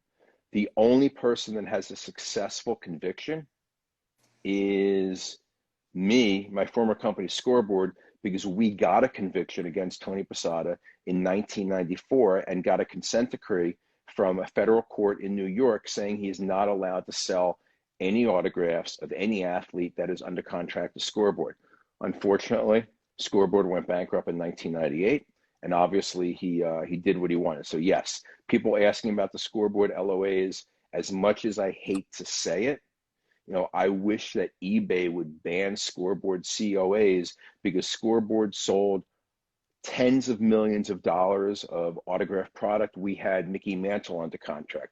We had Joe DiMaggio under contract. We had Muhammad Ali. We had Ken Griffey Jr., Nolan Ryan. But unfortunately, like Muhammad Ali signed during his contract 1,500 autographs a year, over 2 years. So 3,000 autographs for us. This guy, Tony Posada, was caught with like 4,000 autographs in inventory, all with Scoreboard certificates of authenticity, which is a mathematical impossibility. So that that continues to be frustrating for me. And I hate when I see it on the message boards, and I try and go out every time. And there's a great guy, Christopher Williams, who, has worked, he's not with the FBI, but he's, basically helped them on these autograph fraud cases for years. And I text him and say, hey, can you go look at these people and, tell them what's up so they understand, because he's got a forward in the book Operation, Operation Bullpen. There were two of them, Bullpen and Foul Ball. I forget which one came first and which one the story was about. But that's the story with Scoreboard certificates of authenticity. People DM me all the time. Scoreboard never had Michael Jordan under contract. If you ever see Michael Jordan on an autograph card with the Scoreboard COA, it's fake. We never had dual signed Bill Russell, Will Chamberlain cards. We never had Kobe sign anything except classic cards. So all those things, people DM me all the time, they email me all the time, and I'll answer, every time. And unfortunately, 9 out of 10 times, they say, hey, is this real? I tell them, no, it's a fake autograph with a fake COA. What I will tell you is on the back of any photographs, there was a QA sticker, and on the certificate of authenticities, if you hold it up to the light, you should see QA fluorescently shining through. But the forgers could be doing that now. I don't even know. I don't know if new Scoreboard autographs is a thing anymore, but it certainly was in the 90s and early 2000s, and there's probably more fake product out there with fake COAs than there were product put out. Wow. That's a question a lot of people had, Ken. So that's I appreciate you speaking on that. No problem. No problem. Yeah. Good. Okay. Well, Ken, it's late by you, man. Yeah, what is it? Oh God, 1:30 now. I feel like I've been talking for 45 minutes, right? I could have been, actually. And if you wanted to go again, anytime, man. Okay, great. We'll get you guys on the Thursday night as well on my live. Oh, that would be great. We would love that. Okay. Cool. Yep. Cool. Thanks, Ken. And anything else from the peanut gallery before I go? Do not rile up this peanut gallery. Yeah, we don't want that, Ken. They don't want to do that. You've seen enough from them tonight. Thanks, Ken. Have a good night, everybody. Bye. Take care, man. Wow. That was That's fantastic. crazy. That You went was, right after that show bidding stuff. That was great. that was fantastic. Loved the question too. Ken said 2020 and earlier under 2% unpaid. Yeah. 2021 it may be up to 3 to 4%. In either event, those are excellent numbers. Excellent. Well, we didn't, we think about show bidding from the perspective of a collector, but he brings up a great point that like the show bidding sucks for them too, and they should be incentivized to take those people out because they're not getting fucking paid. Yeah. Very simply, Yep. when show bidding occurs and the buyer doesn't pay, guess who else doesn't get paid? The consigner, the consignment company doesn't get paid, and they get fucking pissed, and they should. Yeah. So that's a great point we never talk about, and it's interesting to hear that they get so mad about it that they take legal action. Oh, I think that's fantastic because he's right. Because he's right. A bid is a legal contract and it's binding, and I think it's excellent that the auction houses take those seriously, or at least the Golden does. So, good. All right, let's get through some questions. Oh, do we have questions? We answered Jeremy's question, right? Yeah. Yeah. Dude, can I acknowledge something? The chat kept the shill puns going the whole time. I still am seeing shill puns from time to time here. So I think Adam Lefko he's on one tonight. he had one of Daddy's cigars. He's had a couple of something. Okay, all right. I got another question here.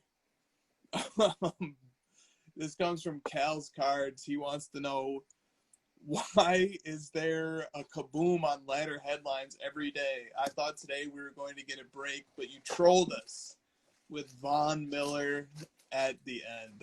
So Can I vent about that? yeah, please. And I'm going to show what the people mean. All right, go ahead. Yeah, vent about that. That whole kaboom thing was happening, and like certain accounts were pumping kaboom, and it was annoying. And then I had to see my own company adding like 1 billion kaboom cards every day. Dude, I'm That's not all. gonna lie. Kaboom's set a lot of all-time highs every day. I mean, they are definitely the pumping is working. I will, I have to admit it. The kaboom pumping is definitely working. People are now putting kaboom golds on the same level as like gold prisms, which is absolutely insane to me. But I don't think it will last. But like it's whatever.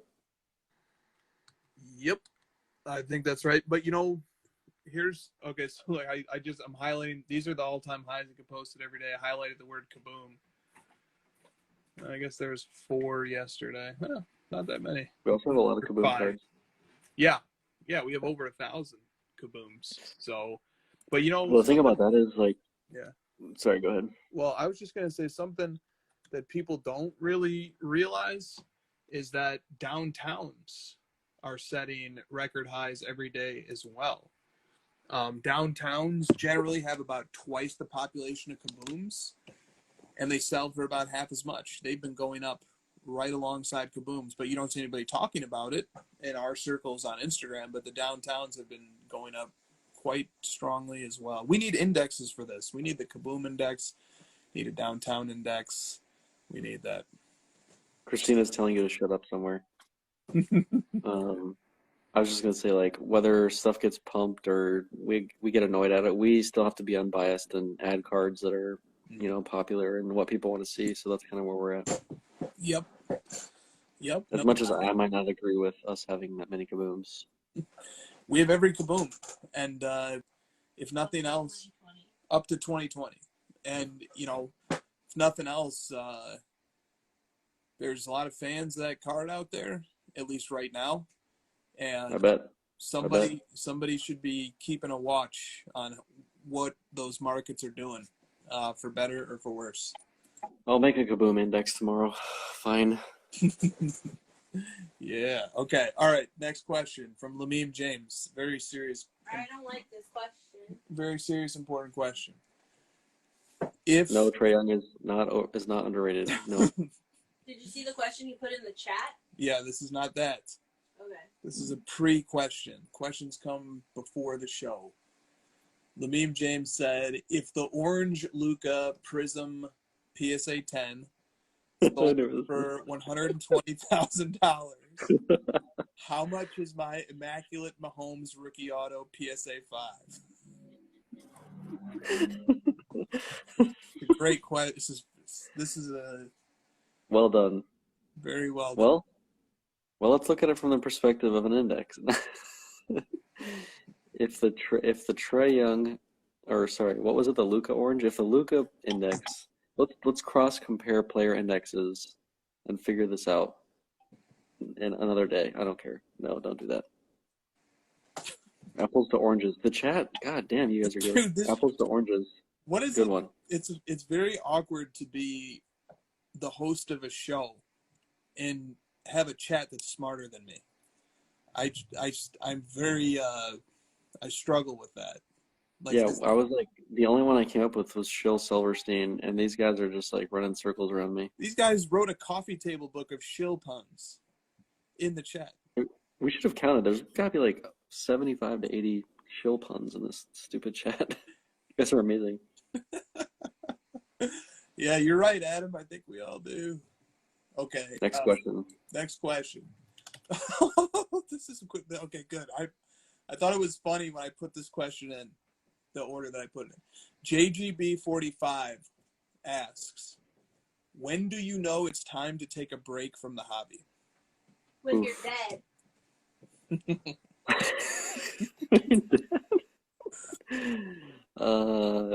When it's 3 a.m. and you're buying Trae Young cards. Oh, backing up for a second. Trusted Cards wants to know, if that Luka is 120K, what does that make my third-year Dick Butkus? That's a Oof. It's on the rise. I'll tell you that. I'm gonna need the week to think about that till next week's show. Yeah, you guys tune in next week for the answer on third-year Dick Butkus market. Yeah, when I start buying Trae Young cards, that's when I need a break.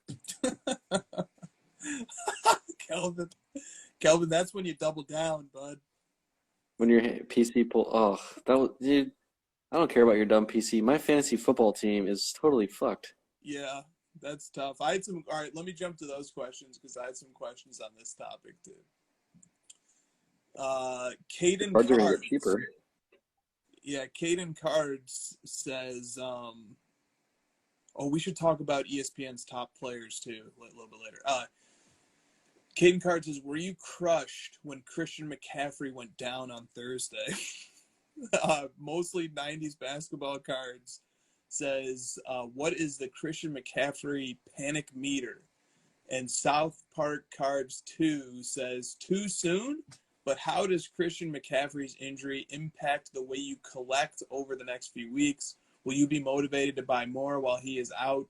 Seeing historical dips while players are hurt? This question was asked as a Cam Newton collector. So good questions. I really appreciate the people who tagged me on the posts on Instagram, letting me know that McCaffrey got injured. I wasn't going to find out otherwise, so really glad everybody was so concerned. I was in Clubhouse when that happened, and they told me they wanted to hear your reaction live. My reaction? Yeah. I mean, they wanted to hear you cry, is basically what they were saying. Yeah, they do. People want the blood. They're here for the blood and the pain. Cry, motherfucker, cry. They want the pain. Guys, I'm leaving the hobby. I just don't know how you bounce back from a running back having a hamstring pull that's going to make him sit out for around 2 to 3 weeks. 2 to 3 weeks in this hobby is the equivalent of 8 years or so. So I think I'm just bowing out now. You're a regular prospect collector then. You just give up after one injury. Don't you think this will make now's your chance to get those grails to be squeezed out of soft hands? This is a dream come true. The bounty might come out this weekend. Ooh. for the 17 Prism Black. You know, I've got 3 of them. I just need 1 more. I need that bounty, bro. I love a good bounty. Yeah, I think it's bounty season. I think the bounty is 25,000. Do we have a bounty hunter? Like a mullet wearing weirdo finding these cards for you? Yeah, I actually do have a guy who's digging right now. This guy's a great collector too. Just hit me up out of the blue. He actually saw Summertime's post, and then he hit me up, and I talked to him a few times before, and he said he passed on he could have bought this McCaffrey for $300 in 2017. And he goes, and he passed, but he knows who pulled it and who has it. And so he goes, so what do you think? That's like a 10K card? I was like, buddy, I'll pay 25 right now. Find me that card. Don't say that live on the show. All right, maybe I won't. Maybe I'll take that. 2,500. I got you. Well, noted. Dude, he's hurt. Hamstring's like a hamstring discount. It's like a freaking nagging, lingering injury. He's going to be out for 2 years. You know what was the crappiest part? I had not had a chance to watch a McCaffrey game for week 1 or week 2. Week 1, we were in Vegas, and week 2, we were home, but I couldn't watch it because of DirecTV. So week 3 was a national game, and it was on Thursday Night Football. Finally, a national game. I sit down, blocked off everything, no laptop, no phone. I'm just sitting there. Finally, I get to watch a game of McCaffrey live. And in the second quarter, he looks like he's doing a LaDainian Tomlinson high step, but it's really coming up limp. But I'm just like, damn. You know, I just want to enjoy the guy play football first and foremost. That's the most disappointing thing was like, I get to watch him play football 17 times a year. That's not a lot. And this year I already missed the first 2 weeks. And now, you know, maybe it'll be 12 or 13 times this year if I can get the DirecTV thing figured out. So that was the most disappointing part. Was like I just wanted to enjoy watching a guy play football for the dozen or so times I'm going to get to watch him this year, and he gets injured, and he was not happy either. You know, he was very dejected that he had to go out. So, but that's part of football, man, especially football. That's part of football, and if anybody collecting football and active players should know that. You should be very aware of that. The real thing that sucks is my fantasy team is fucked. I know, I'm not seeing a lot of sympathy for that in the chat. Your sob story about, like, I like watching him play and his, his family and whatever. Come on, man. My fantasy team is screwed. Can we pour one out for Josh's fantasy team?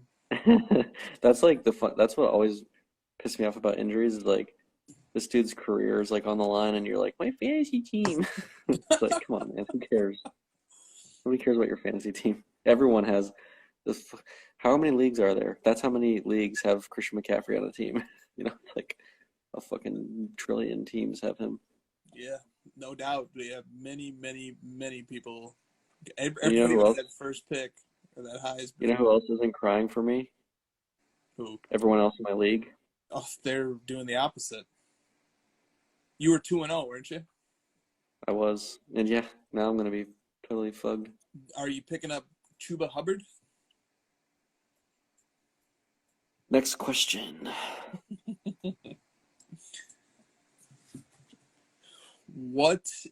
This comes from Tiger Jordan 311. What is the best way to quickly sell cards to raise funds to cover Grail investments?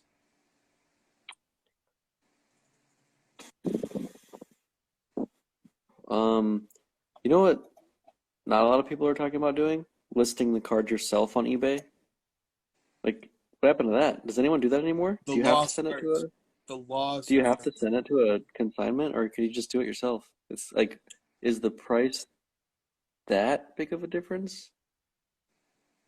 I think it's illegal now. Right? They might just like kick you off their platform. You could just list it yourself on eBay on a 3-day auction. Yep. It'll sell. Kelvin sold a Patrick Mahomes Purple Crystals PSA 10 for $32,000 the other day. And you want to know what was cool? He used Card Ladder's price check to price it, and I think it was like spot on. It was like spot on. He just sold it on his own account. Sold it on his own auction. It was an auction, not even an offer. It was an And auction. eBay does have like And limits on how much they actually take, right? I think so. Yeah. Yeah, like they're not gonna like take 10% all the way up to 32,000, right? They don't take 3,200 of that. No. So like it caps.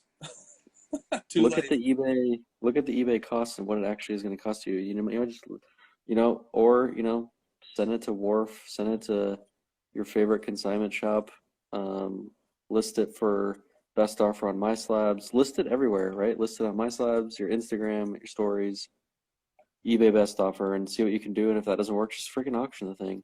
Yep. It's good manners to indicate that the item is cross-posted if you're putting it on social media or in a chat. So I just had a guy in the McCaffrey chat sell off some cards last week, and he was very polite and said, look, these are cross-posted. As soon as it sells, it sells. The right to buy it goes to the first person who inquires. And I haven't sold cards in a while, so like I kind of forgot some of those niceties, but that's the proper way to do it. And I think some Facebook groups require you to do that. Like, if the card is cross-posted, tell people it's cross-posted so that they know that it might sell elsewhere and be gone. You don't have to do that on eBay, obviously, but Justin is the man about that. Justin 610 Sports Cards always posts cross-posted. He posts when it's sold. He follows up on it. Very, very, very great seller. He's always making sure to do the right thing there. Yep. Yes, he's the model citizen when it comes to that. All right. So, yes. Spurs Cards 21 asks, has, quote, under the influence caused you to make good or bad buys? Wait, what? Okay, so there's two ways that I could interpret this question. Number one, have you ever bought cards drunk? And I have. And the other one is, or is this like a clever pun? And what he's saying is like, has an influencer ever made you buy cards? Whenever I'm drinking, to answer that part first, I'm always like, I'm gonna fucking get a Grail this weekend or tomorrow, or like that's it. I've been sitting here stewing on it. Just get it, you bitch. Like, go buy that card. I get super confident to go get that big card, Yep. No doubt. Like, this is the week. Under the influence of an influencer. I thought we'd get more questions on this because I feel like it's a hot topic right now, is like the influencer model, and people are starting to understand it better now that we've been in the hobby. A lot of people have been in the hobby longer, and they've kind of sniffed out the BS, right? And they've figured out like that the losses are much more prevalent than the wins on the influencer front on most parts, and because the influencers are chasing things up, and then it eventually goes down. And so like if you're the one following the influencer, you're more likely to be on the down part of it. And I think that's just like, we just have more data that shows that's not the right way to do it. Have I ever been caught by an influencer? I can't think of anything specific, like not really, because I'm buying very specific rare, super rare things of my two favorite players. So I just can't think of anything. I've never bought a Topps Chrome LeBron PSA 10, so probably not. I've been influenced by Josh Johnson, the influencer. Come speak to the camera. Show respect to the audience. The audience knows I respect them. I'm actually working while you two drink and talk about being influenced and under the influence. Yeah, I see you, Josh. Josh Johnson has influenced me many a times to buy cards. Uh-oh. And influenced you too. Otherwise, why would we have a LeBron? Oh, well, also, when I interviewed Jean, you were probably like, oh my God, I need every card she's ever made. Yeah, what cards were you influenced by, or was that just the setup for the punchline? Is that different, though?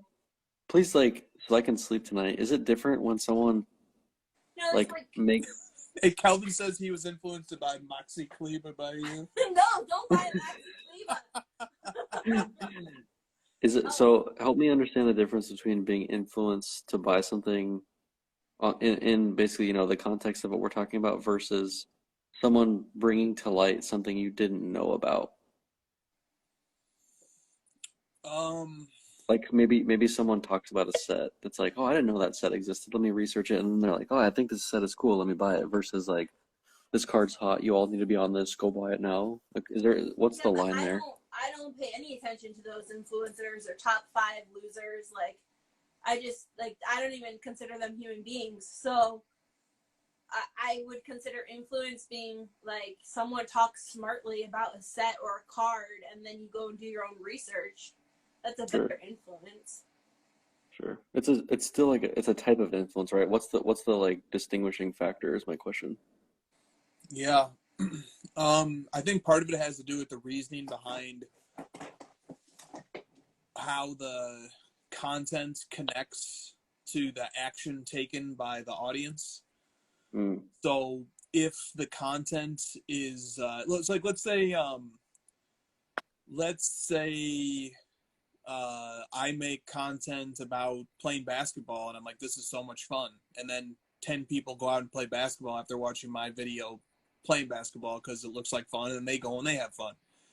That influence happened there, but the content was just sharing fun or sharing something uplifting or positive. Now, let's say on the other hand, I made content that said, let's go buy these lottery tickets. I just bought a lottery ticket for $10. I made $100. You should go out and buy these lottery tickets too, because you're going to make a bunch of money. And then people go out and they do it, and then they buy them. Their influencing happened again there as well, but it wasn't like sharing joy or fun. The influencing was like tapping into the audience's greed and as a motivating factor. So to me, I think there is a distinction. I think it should be thought about a lot more. But I think if the outcome of your influence is you're just making content or doing things and sharing something that you enjoy with the world, and other people take that that content and that inspiration, and then they decide that they want to go do it themselves, that's a different scenario than somebody like giving directives to people for a self-serving purpose, and then people receiving it and people taking action based on greed or based on, an improper motive. And to take your example further, what really crosses the line and makes it downright shitty is if you work for the lottery company and you did not disclose that. Exactly. And that's where it's like very blatantly, all right, you fucking own 20 of these and you didn't tell me that. Yep. I sent a poll out this week to Instagram, and I said, and I wonder what you would answer to this poll. The question was, do you prefer A, when people give explanations for why they added a certain card to their collection, or B, do you prefer people just post the damn card, and you can put a little word, put some hashtags on it, but just post the card. Don't give all the explanation and the rationalization and stuff. I definitely slammed the first one because, like, if not for the stories of why we collect, this is the whole basis of why I got into the hobby and why I started my show and why I'm here with you today, is that I want to know why people collect what they do, because that question and answer tells us everything we need to know about why this hobby is successful and what sort of potential it has going forward. Because if your reason for wanting to collect something is strictly to profit and make money, NFTs, then I don't want any part of it, because I don't think there's any long staying power. I don't think there's any genuine organic growth to that. If your answer is some of the stuff you've seen on my channel about like how you've collected it for years, you came back, nostalgia, you love the set because you collected it with your dad, or whatever the answer is, or you designed it and you were on the team that helped design these things in 1997. These are the questions I want answered, and so I definitely want collectors and people to continue to post those the why, right? Because I mean, a lot of it is garbage. You know, you post why because like, oh, you think it's the hottest card and you're gonna make money on it, whatever. But like, we still need to, you know, try to get people to post the positive, cool stories that, you know, are genuine and organic. For sure. Yeah, the poll result was about 75-25 in favor of post the story. Yeah. And the 25 are probably people that are just worn down. Yeah. Yeah. Well, you know, some people can take the story thing a bit too far. You know, some people can take that a bit too far. Yeah, there's a limit to how much you should write. Yeah, I think that's right. Or make it a video and spawn it off into something else that requires further explanation. Yeah. Next question. We're rolling. I have two questions relating to PWCC. Mostly 90s basketball cards. Says, let's discuss PWCC's monthly auction. How many items? So 40,000.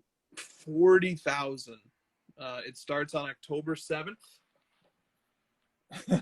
Save the date.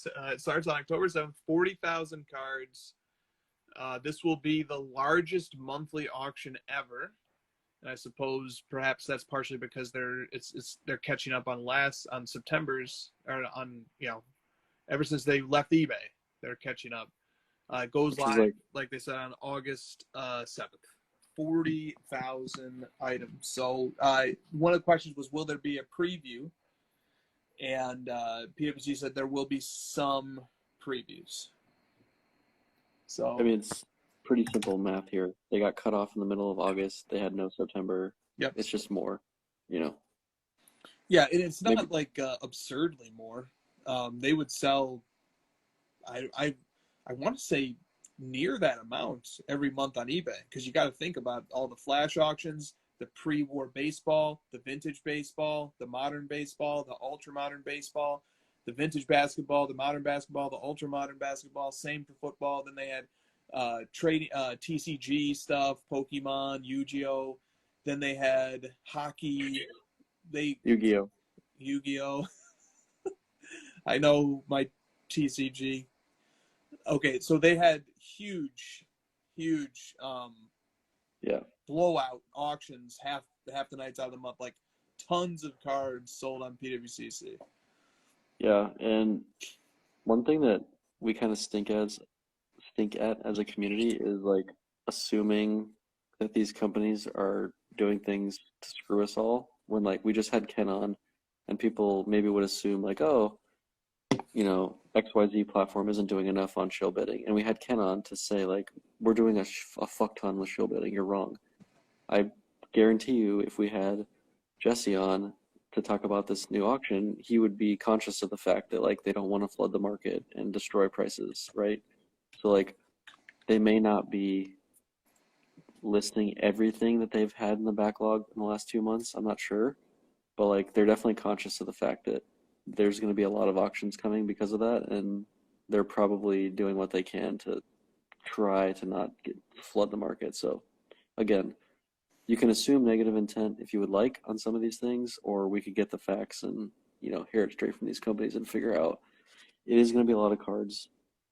I'm more interested, obviously, in seeing how their platform performs off of eBay. That's the real question. We're going to have to see, you know, I would just assume it's going to run very similarly to the Premier auction, obviously with different rules, but like the UI is probably going to be the same as the Premier auctions, and we can expect, you know, the same sort of processes in place for, you know, bidding and what happens when you win and shipping and all those things. So like we pretty much know what we're going to see. It's just the volume is going to be the thing. Like, is the website going to be able to handle the load?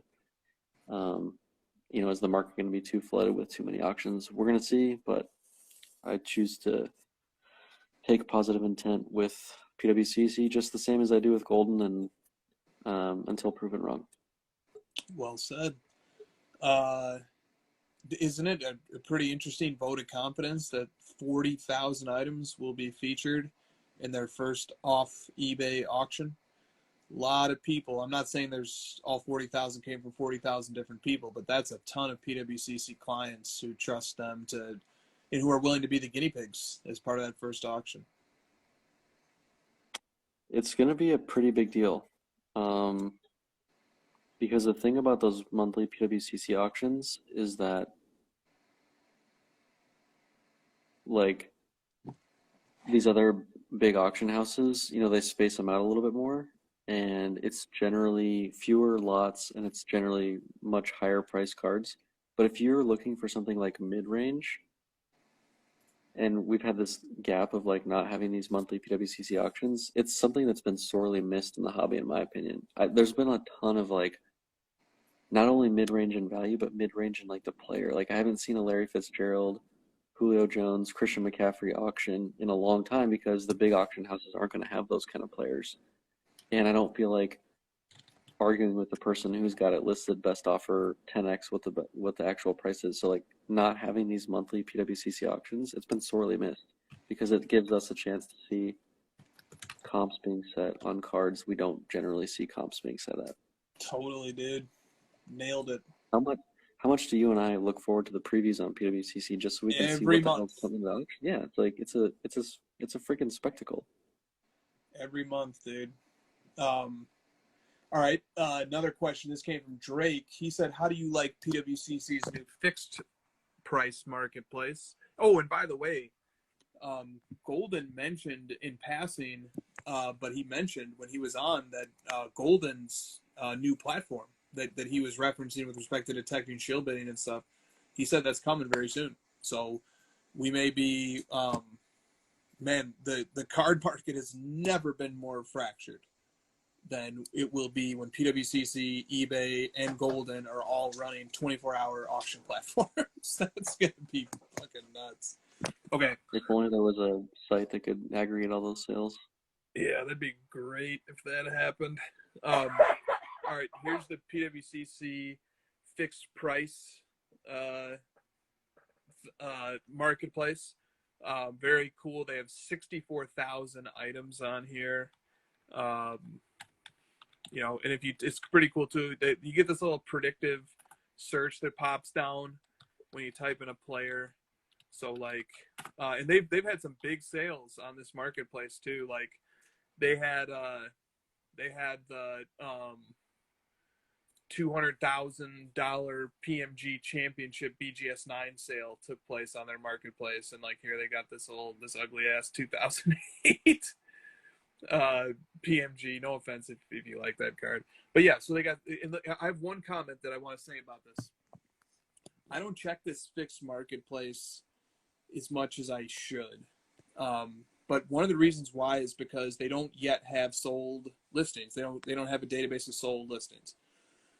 So that sold listings drive so much activity. It's the most. I guarantee that eBay's sold and completed pages get the most traffic, and I bet that PWCC's, when they start publishing their sold listings, that's going to be a huge driver of traffic to this site because it's dynamic information, and it updates real time. And so right now, we have great members of Card Ladder who report private sales. The Luca Orange PSA 10 was a private sale reported by a Card Ladder member. The Jordan PMG Championship BGS 9 was a private sale reported by a different great Card Ladder member.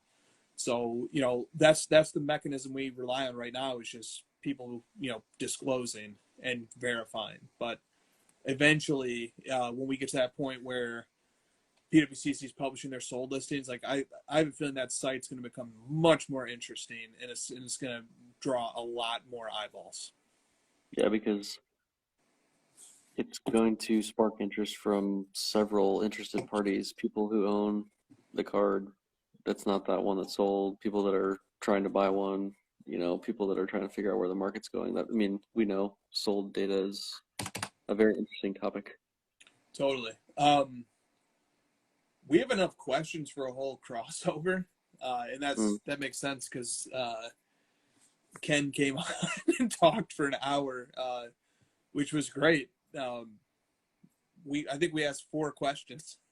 So that man gave us some content tonight. I want to do one last topic though for tonight. Here it is. It's the ESPN's top 25 NBA players, because the preseason starts in like a week and a half, right? Maybe less. Somebody said 10 days today. Is this like take the screenshot of me going like oh, top 5 undervalued. Oh my god, what? All right, let's go through this list 25 to 6 and tell me if something seems crazy. 25. Wait, hold on. We don't know 6. We don't know through 5 through 1 yet. No, we do. We'll get to it. Okay. 25 is Rudy Gobert. 24 is Towns. 23 is Zion. 22 is Drew Holiday. Drew Holiday over Zion. Nah. 21 is Bam Adebayo. I'd rather have Zion. You'd rather have Zion? Over Bam, yeah. Oh, yeah. 20 is Kyrie. Too high. 19 is Chris Middleton. 18 is Donovan Mitchell. 17 is this guy. Too high. When you say too high, you mean he should be lower? He should be like 18th or 19th or 20th? Or like 40. Or 40? Oh, jeez. All right. 16 is Jimmy Buckets. 15 is Book. 14 is Tatum. 13 is CP3. That's pretty good. 12 is PG-13. 11 is Bradley Beal. What? 10 is Dude, James CP's Harden. better than those two guys. CP beat them. Like, he beat Paul George. What the fuck? He did. 9 is AD. That's pretty low. I mean, the guy can't stay healthy. True. 8 is Lillard. 7 is Embiid. Yeah. 6 is the Joker. The MVP is 6. No respect. No respect. All right, now let's go over to the 5 is Curry. Okay. 4 is Luka. What? 3 is LeBron. 2 is Giannis. And who do you think number Durant. 1 is? Durant. I mean, yeah, I would have put Giannis ahead of Durant. Why? Did he actually beat him head-to-head in the playoffs and then go on to win a championship? I mean, that helps for sure. I'd probably go Giannis 1. I mean, dude, he fucking won the title. Give him the crown. What the fuck? What are you arguing? This is like when they put Lamar over Mahomes on the NFL Top 100. Lamar did just win the MVP, but look, they put the MVP at number 6 here, so. Yeah, I'd probably go Giannis 1. I don't know. I don't have that many problems with that list, to be honest. I mean, I think Zion should be higher because I think he wildly exceeded my expectations of what I thought he was going to be. Mm-hmm. He was fantastic. Yep. And he's incredible PER.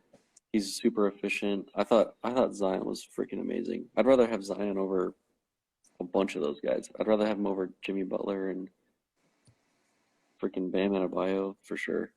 I don't really have that many problems with it. The list looked fine to me. That list isn't crazy. The hardest one to place is LeBron. Yeah, because it's like, it's LeBron. So it's like, if you put it in a total vacuum and forget the fact that he's one of the all-time greats, he's probably lower. I'd put him below Jokic if you're just going by, like, very recent, right? Yeah, that's the thing, though. It's just hard. It's hard. He got knocked out in the first round. So, like, he's probably below Chris Paul if you want to go by that. Yeah, I guess. Well, is the list, like, best players active or, like, best seasons? It's the same argument as, like, what is MVP? Yeah. If it's a redraft. I usually like to make those lists redrafts. That's why I always like Bill Simmons' content, because he always made it like he didn't rank them in the traditional sense. He ranked them as like trade value, which is like if you're a GM, like how would you rank them in terms of like I want them on my team today? That's the better way to think about it. What's your redraft status? Mm-hmm. And is it like redraft for a franchise mode or for one season? It even gets more complicated after that. Yeah. So the question that was posed to the voters, which was an expert panel, was which player will be better in the 2021-2022 season? And voters had to predict what they expected from each player during the upcoming season. Okay. Then I don't have that many problems with the list. I'd probably put LeBron a little lower. Yeah. Yeah, no, it's not a bad. There were some agree like. All right, I think Trae Young should Bradley be Beal. higher. I think Trae Young should be higher than Bradley Beal. Yeah, Bradley Beal. I had a problem with Bradley Beal. What has that guy done ever? Dude can't even get. Has he made out of the first round ever? What is Bradley Beal doing on that list? He's like 11? Yeah, he was 11. Dude, Yep. Chris Paul, Where was Trae Young. Westbrook? Westbrook should have been higher than Bradley. Chris I don't Paul know and Trae Young should definitely be higher than Bradley Beal. That is insane. Yeah, I know. Bradley Beal was super high. Harden at 10 and Davis at 9. I felt both of those guys were a little low. Who do you put him over? You put him over Lillard and Embiid? Where do you put him? I would definitely put both of them over Lillard. Sorry, Chrissy Buckets. Yeah, Chrissy Buckets is out heart attack. Because Lillard can't quite get over the hump. No, I mean Lillard's a fantastic player. So it's just a question of who's slightly more fantastic than the other. And I just think Harden is an all-around better basketball player than Lillard is. I think he's a better passer. Sure. But he's a better defender. I was thinking of Davis. I agree. Harden is a better player for sure. Davis. I think Davis is a better player. I just I know he's a fantastic player. I've seen it. You see it in the spurts, and you're like, holy crap, this guy, you cannot stop him. And he's an incredible defender where you could put him at the 5 and there's nothing you can do about it. He just is blocking everything, and you know what I'm talking about? You saw it in the bubble. It's like, holy shit, this guy is fucking top 3. But then it's you go a whole season, you're like, where is Anthony Davis this year? What the fuck? He's injured, and then when he's playing, he's missing free throws, and what is this crap? Yep. Agreed. I think he's in the perfect role for himself right now, which is like a 1B. I think that's where he peaks out, is somebody else creating offense for him. He's able to put a lot of energy in on defense, and then he can have his spurts on offense. So his defense in that bubble was it was the best weapon in that whole bubble was his defense. Can you even? There's no way you can argue that, right? It was like, oh my god, he's like a fucking vacuum. Vacuum and closeouts. There was numerous guard guys in the wing. Yeah, there was numerous times where he was closing out on 3-point shooters, and he would deflect the ball, and I was just I thought there was zero chance he was going to be able to close out and get to the ball before it went up. Yeah, and then he's he's guarding point guards and wings, and then he's blocking the paint. It's what? Yeah, it was the best single weapon a coach had in the entire playoffs of the bubble. And then last year, he fucking sucked. Yeah, and part of that's injury, right? But yeah, well, he sucked before. He was missing free throws. He was off to a terrible start in the season. It was just a weird year for him. Yeah, that's fair. Yeah, Beal was the most outrageous to me. Way too high. He should be 25. Yeah. Yep, Beal was crazy. Would you rather have Westbrook or Beal? Westbrook. I mean, it depends on what team I'm constructing. If I'm starting from scratch, Westbrook's shown that he can win games. You know, he went to that Wizards team and they made it to the play-in. Yeah, they made it to the first round. They lost to the Sixers in the first round. Giannis has to be 1 though. That's ridiculous. Yeah, what else could he have done to get number 1? He can't do anything more. Now he freaking almost shredded his knee and then averaged 45 points in the finals or whatever it was. It's what the fuck? Yeah, exactly. Now KD's obviously fantastic too, but I'll tell you a couple things about KD. Number 2 is not that bad, dude. Come on. No, it's not bad. And KD was not anything too special in the Olympics. He wasn't anything too great there. And but on the other hand, he had the best game score is like one of the advanced analytics that guys use, and he had the best game score in NBA playoff history, maybe even NBA history. That 49-point game against the Bucks, that was the best game score in a playoff game ever. He was fantastic in that series, and they still lost. Yeah. Yep. I mean, dude, he was freaking amazing. You have to put him top 2, top 3, obviously. But Giannis won the championship. Just give it to Giannis. Freaking give him he finally got over the hump. Just give it to him. Yeah. CP3 was number like 11 or something, right? 13 or something. 13 or 12. Yeah. 12 or 13. Definitely Chris Paul over Bradley Beal. Give me a fucking break. Ja Morant at number 31. Whatever. Westbrook 29. Ben Simmons 28. That dude's stock is like the lowest it's ever going to be right now. If you think that if you're a coach that you think you can get something out of Ben Simmons, now's your chance. Yeah. Do you think Someone was like, he's the best defensive player in the league? Where the fuck do you get that? You just say that just because you feel like it? Just because he's down, like you just say that because you want to? How do you even come up with that? He didn't win Defensive Player of the Year, did he? Nope. So I don't think so. Ayton was 35th? I mean, yeah. He disappeared at the end of the finals. Giannis destroyed him. Yeah. 35 ain't bad. Not at all. I mean, from where he was, dude, he had a really nice season. He impressed me for sure. It's like, I no longer, hate him for us not drafting Luka. Yeah. No, dude, 35. Where's Luka? 4? Luka's 4, and Trey is 17. So, amazingly, there's actually 2 players from that draft who are higher than him. But 35 is pretty darn good. Luka's gonna have a better season than LeBron. Just given where they're at in their careers, Luka's gonna have a monster year. If I had to bet on MVP, I'd bet on Luka because it's like Giannis has already got 2 MVPs. Durant's, sharing the light with other teammates. LeBron's team is just stacked and old, and they've got other things on their mind other than MVP. Luka's, he should be gunning for MVP in my opinion. Yeah, it's a good year to go for it. Hey, I have to go to the bathroom real quick. Right, you know what? Fucking Josh. He did that purposefully. He ran. I know, he was like, I know this fucker's gonna end it. How we still have 91 on 2 hours and 19 minutes in. That's pretty good. That's a lot actually. People are still doing the shill puns. Yeah. That's awesome.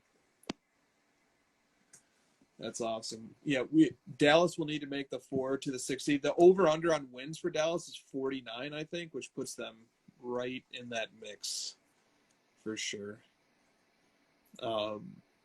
Puts them right in that mix. So I think Dallas is pretty well positioned right now. I've been listening to a lot of podcasts with the basketball nerds. Kelvin, that's a very good idea. Top 25 NBA players. Noted. Kelvin has all the ideas.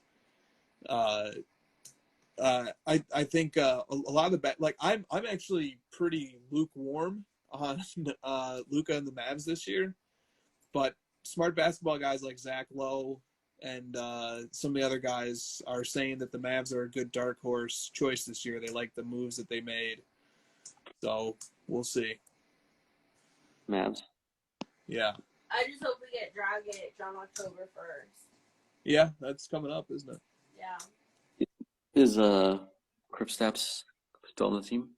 Porzingis is on the team. He was number 50. 50. Are you guys feeling any more optimistic about him? Nah, man, I've seen enough. Mm-hmm. I've seen enough that, especially the issue with him, the guy shoots like 38% threes. He's 80 plus from free throw line. He's offensively is very potent, but defensively is an absolute sieve when he's on the floor trying to protect the rim. That's the issue. The defense is tied. The mobility and the defensive agility is tied to the injuries. So maybe he's healthy and the defensive agility returns, because he once was a very promising rim protector in New York, but right now he's not showing it. And it doesn't matter. You need some defense.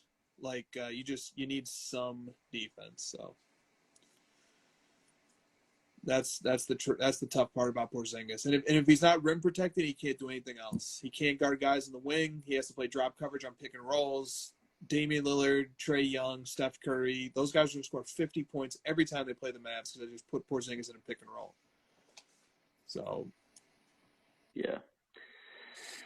Yeah, you need him to miraculously play Anthony Davis type defense. Dude, that didn't happen. Dude, if he played league average defense for the center position, it'd be sufficient. It'd be sufficient. I saw a stat the other day, when the Mavericks played league average defense last year, they only lost 4 games. So. Carlisle was like, oh, wait, who's our coach now? Kidd. Jay Kidd? Good luck with that. I'm not high on that either. That's another reason I'm not either. How many times does he have to get a head coaching job for you to realize he's probably not a head coach? Yeah, he'll last a season or two at Dallas, and then he'll go coach the Golden State Warriors to a title or something. Just fail forward. I really it makes sense on paper, but you're like, didn't he try this in Milwaukee and then in Brooklyn? And what? How is there's no way he's a better coach than Rick Carlisle. Oh, no. He's not a better coach than Rick Carlisle. But, the thing that I was most intrigued about with Jason Kidd and Nico Harrison coming in as GM was that they would recruit elite level talent, and they didn't do it. So what's left? X's and O's? Is there any free agents? Yeah, they got Reggie Bullock from the Knicks, and they got Sterling Brown, and they got Moses Brown, I think his name is, who's a center from OKC, young guy. Sterling Brown is the Nets guy? Not sure where he's coming from. Sterling Brown is like a 41% 3-point shooter, and Bullock is like... I'm thinking of Bruce Brown. No, yeah, not Bruce Brown. You would never get someone that good. No, free agent superstars like that go to bigger markets. Yeah, that's a bummer. I'm not sure what other moves they could make short of landing a big free agent and convincing them to go there, but they should be able to do that with Luka, and it seems silly. Yeah.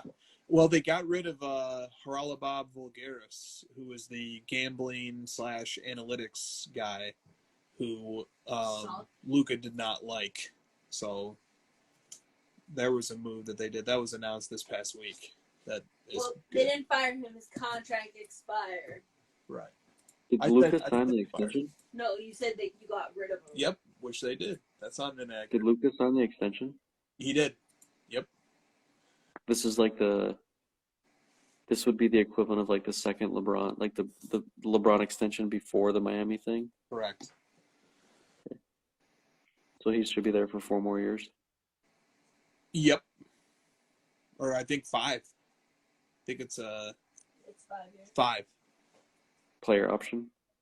I don't know if there's a player option. Because he could be looking at the LeBron Miami exit after that one. Mm-hmm. If it doesn't work out after all this time. Yep. That's definitely in the cards. He would be one of I want to say he would be easy to pair with anyone, but it's tricky because he needs the ball so much. Yep. I don't think it's a super easy pairing. It's similar to LeBron where it's the guy needs the ball a ton, but you're gonna win. So you want to make it work, but it is a little bit trickier than you think. Wade had to really give up a lot. Bosh had to give up a lot.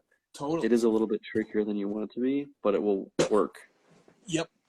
Yep. No, that's right. I mean, for a big free agent to go to Dallas, unless their name is Durant, Giannis, or LeBron, those were the three who were above Luka. Unless your name is one of those three, you're coming in as the second best player. And I think there's a lot of players, and you're coming in as a guy who's not going to be dominating the ball. So I think there's a lot of guys out there who just are not comfortable doing that. They don't want to do that. The egos are too big. I think Jokic would do it. Jokic would do it. Yeah. That's interesting. That pairing makes sense, you know? But Jokic also needs the ball. Like, he's like basically a point guard. Yes, he does. Yep. His stats would go down a lot. Like his volume stats. Yeah. Yep. Well, yeah. And that's why Dragic is still like an ideal target, because he's a point guard. He would be a point guard coming off the bench. And that was something that, like, when Jalen Brunson needed to do that in the Clippers series, he was terrible. He was unplayable. I thought he was good early in the year. He was excellent. During the regular season, he was fantastic. He was super efficient, shot great percentages. He was outstanding during the regular season. And during the Clippers series, it's like night and day. All right, man, let's wrap it up. Yeah. Okay, so enjoy your vacation, bud. Enjoy California. Shout out Ken for coming on. Maybe look for an appearance of ours on his show in the not-so-distant future. That'll do it. See you guys next week. Card Ladder, the best sports card app on the market. The future of sports cards is here. Card Ladder is the 21st century price guide and market analysis tool for sports cards. The best tools to help you track your cards. Watch the trends, stay informed, compare cards, and track the growth of your personal collection, all in one simple and intuitive platform. Join the innovators, not the imitators. The future is here. The future is now. Card Ladder.